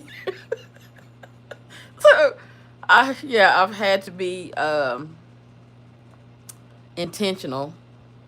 So, I'm doing more protein and vegetables. I've cut out carbs, um, or anything white, and I can't say it's really a specific diet, but I'm cutting carbs out because I know I can still get sugar from that. And yeah, just that's it for right now. Um, my friend wants me to join the gym with her. But I've never been good with gym memberships because it'll just be wasting money. I'll pay the membership and never go. I'm more of a outdoors type of person. I like walking. It's like getting to clear your mind at the same time that you're doing some good for your body. So I've always enjoyed walking. And I try to do 3 miles. So it's been the past month that I have been, trying to do better with that. I didn't start it when I first got here, but this past month I have been dedicated to doing better with my health.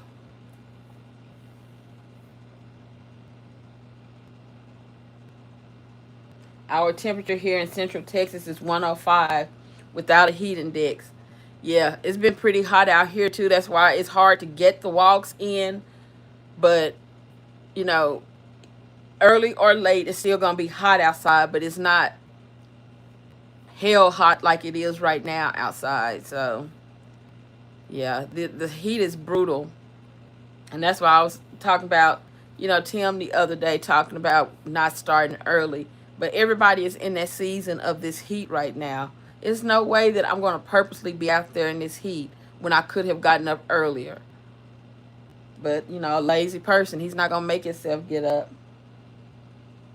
Hey, friend, I enjoy all of your show.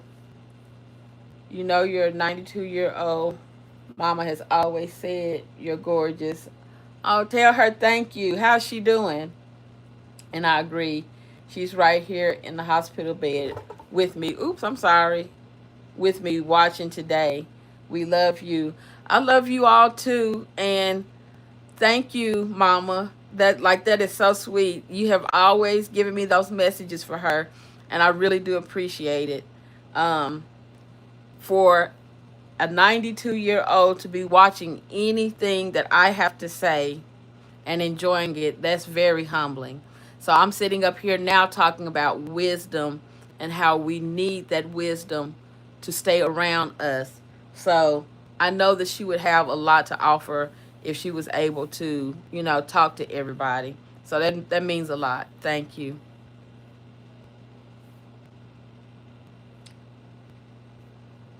You impressed me climbing all those stairs in the homes you toured. That's part of me making myself get out and be active, like free exercise. And actually what happened was, so I did a video. I think it was that Tupac video, really the Michael Jackson video too, on my other page. And whenever I turn that camera, I'm just like, woo. I don't like this reflection. So I was like, yeah, it's time to start doing something. And that day is when I decided, okay, we about to start, switching some stuff up. So slowly but surely, I'm going to get to where I'm trying to go. But yeah, I didn't like that reflection that was staring back at me. So the stairs it was. At least it was, AC in that beautiful house. I need to do another video. I went out with my friend last night, she and her mom. And we tried to go to, what's his name? Bruno Mars. He has a place here. But my friend got off so late that the line was long by the time we went there. So we'll have to try that again. So we just, did some other last minute stuff. But I need to put another video out on that channel. I still haven't. I have things that I could put together and put out. But I want to put something nice out. So I'm not just going to, upload anything. But I am supposed to be going to a pool party, I think next weekend. I think so. Hopefully I'll get some footage from that and can put some stuff out. I garden on my front porch. I don't water until the sun is down. Exactly. That's how it's supposed to be. Otherwise you're gonna burn them up. My son had gone and bought some plants. He was so proud of himself. So I told him, where did you get them from? Like if they were inside of the store, don't put those plants outside or you're going to burn them up. So then he calls me like a week later.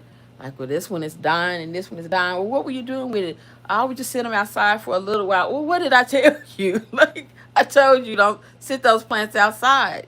They already used to being inside. You sit them in the window in some light. But, if you put them outside, and especially in this heat, this time of year, you're going to kill them. So you have to have sense enough to know, yeah, I can't water them right now because that water and that heat is going to kill them this time of day. That's when you have a green thumb, when you know that type of stuff. So I know your garden is beautiful. Love me some Bruno Mars. Yeah, we didn't make it in there. And they said that sometimes he does guest appearances. Well, it's not guest appearances. It's his place. I guess pop-up appearances. So they supposedly have a live band that plays all night. And it's supposed to be, like older music that you can appreciate and not the newer stuff. So, yeah, we missed it, though. But we'll make it in there. I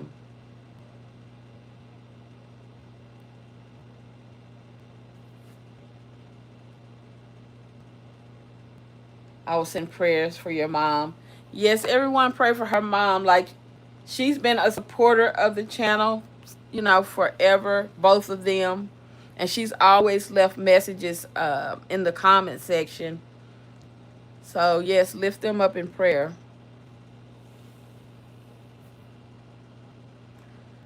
I do 3 miles in the morning and 4 to 5 times a week.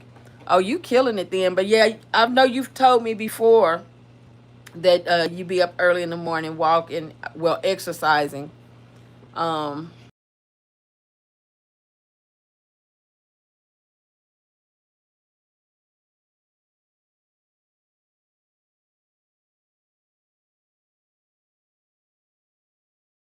Moving around.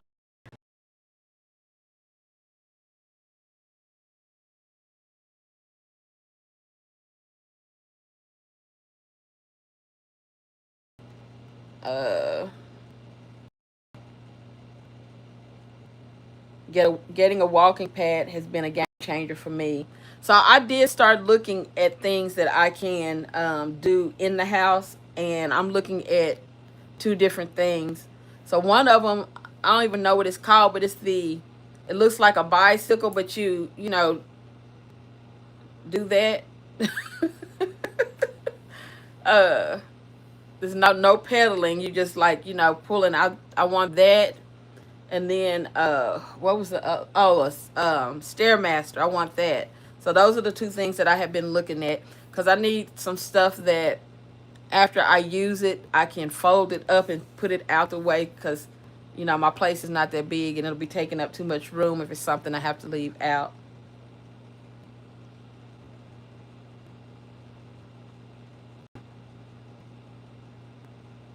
Uh, it's all about that grift.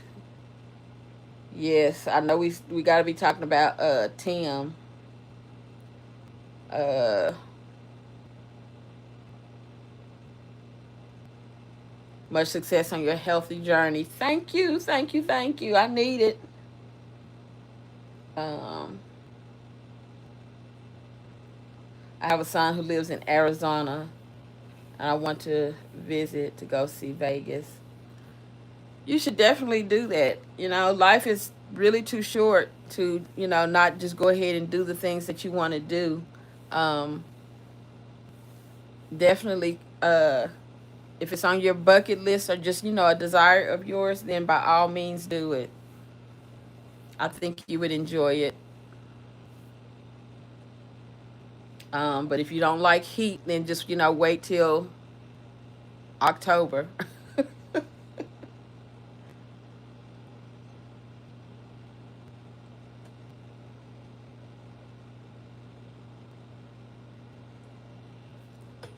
So it looks like the chat has slowed down.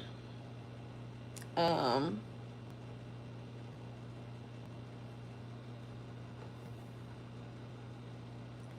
so I guess that's about it. How long have we been on here?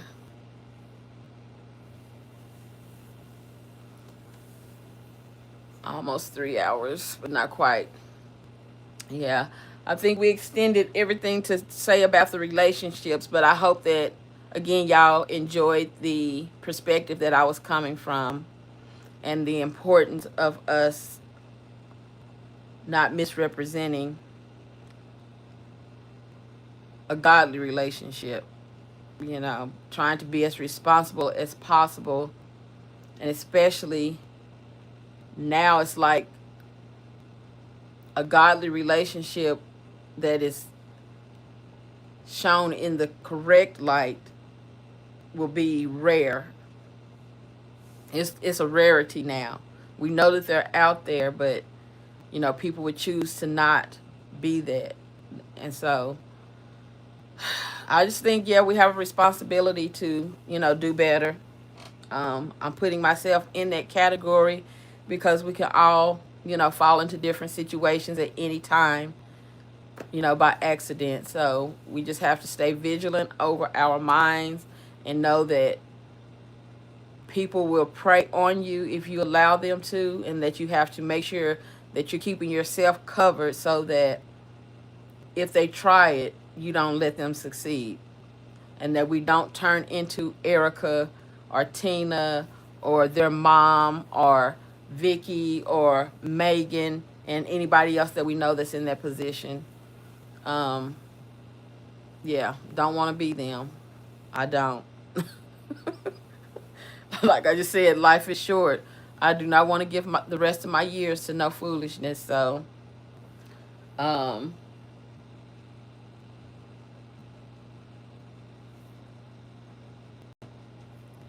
what is the 5 minutes? Uh, it was a great live. See you guys next time. See you next time, and thank you for watching. Thank you for participating in the chat and everything else. I appreciate it. Um,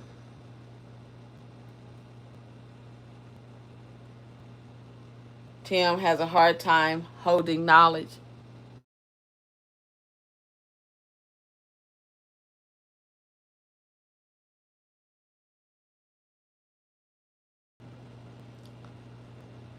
My bad.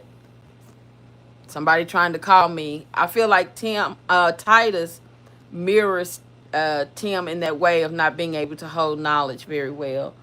That's, what Tim donated to Titus. It's his bad understanding. He definitely does not. His understanding is very bad. And so that's the very person you don't need leading anybody. You do not need them leading anybody when they don't even know what time of day it is. They don't understand. Even though he thinks he's a leader, we know that he's not.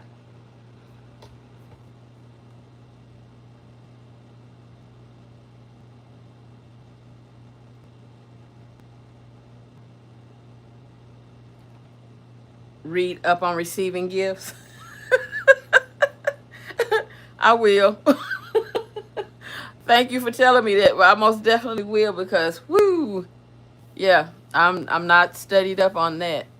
Um, I would study up on it. Thank you for because I watch people doing stuff on TikTok all the time, and I will like get in a live, and I have no idea what's going on with them. It's just like I'm just here for whatever they're talking about, but I know that they have a lot of stuff going on that I'm just like, I don't know what's going on. So yeah, I see the number 21 up here beside what is it? Looks like a diamond or something. And I don't know what that is. Oh, it's not letting me click it. But yeah, I'll study up on it. I'll know next time. But thank you for the suggestion because I sure needed it.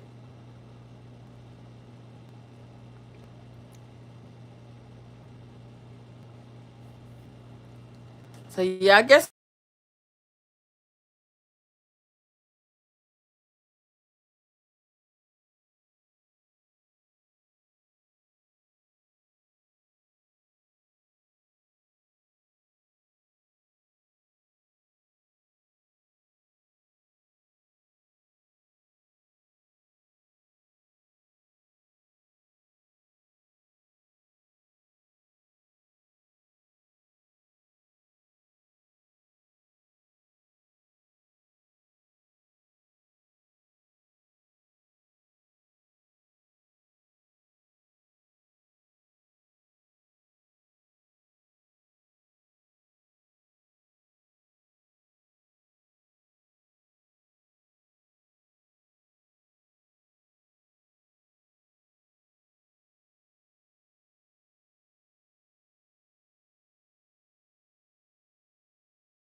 bye.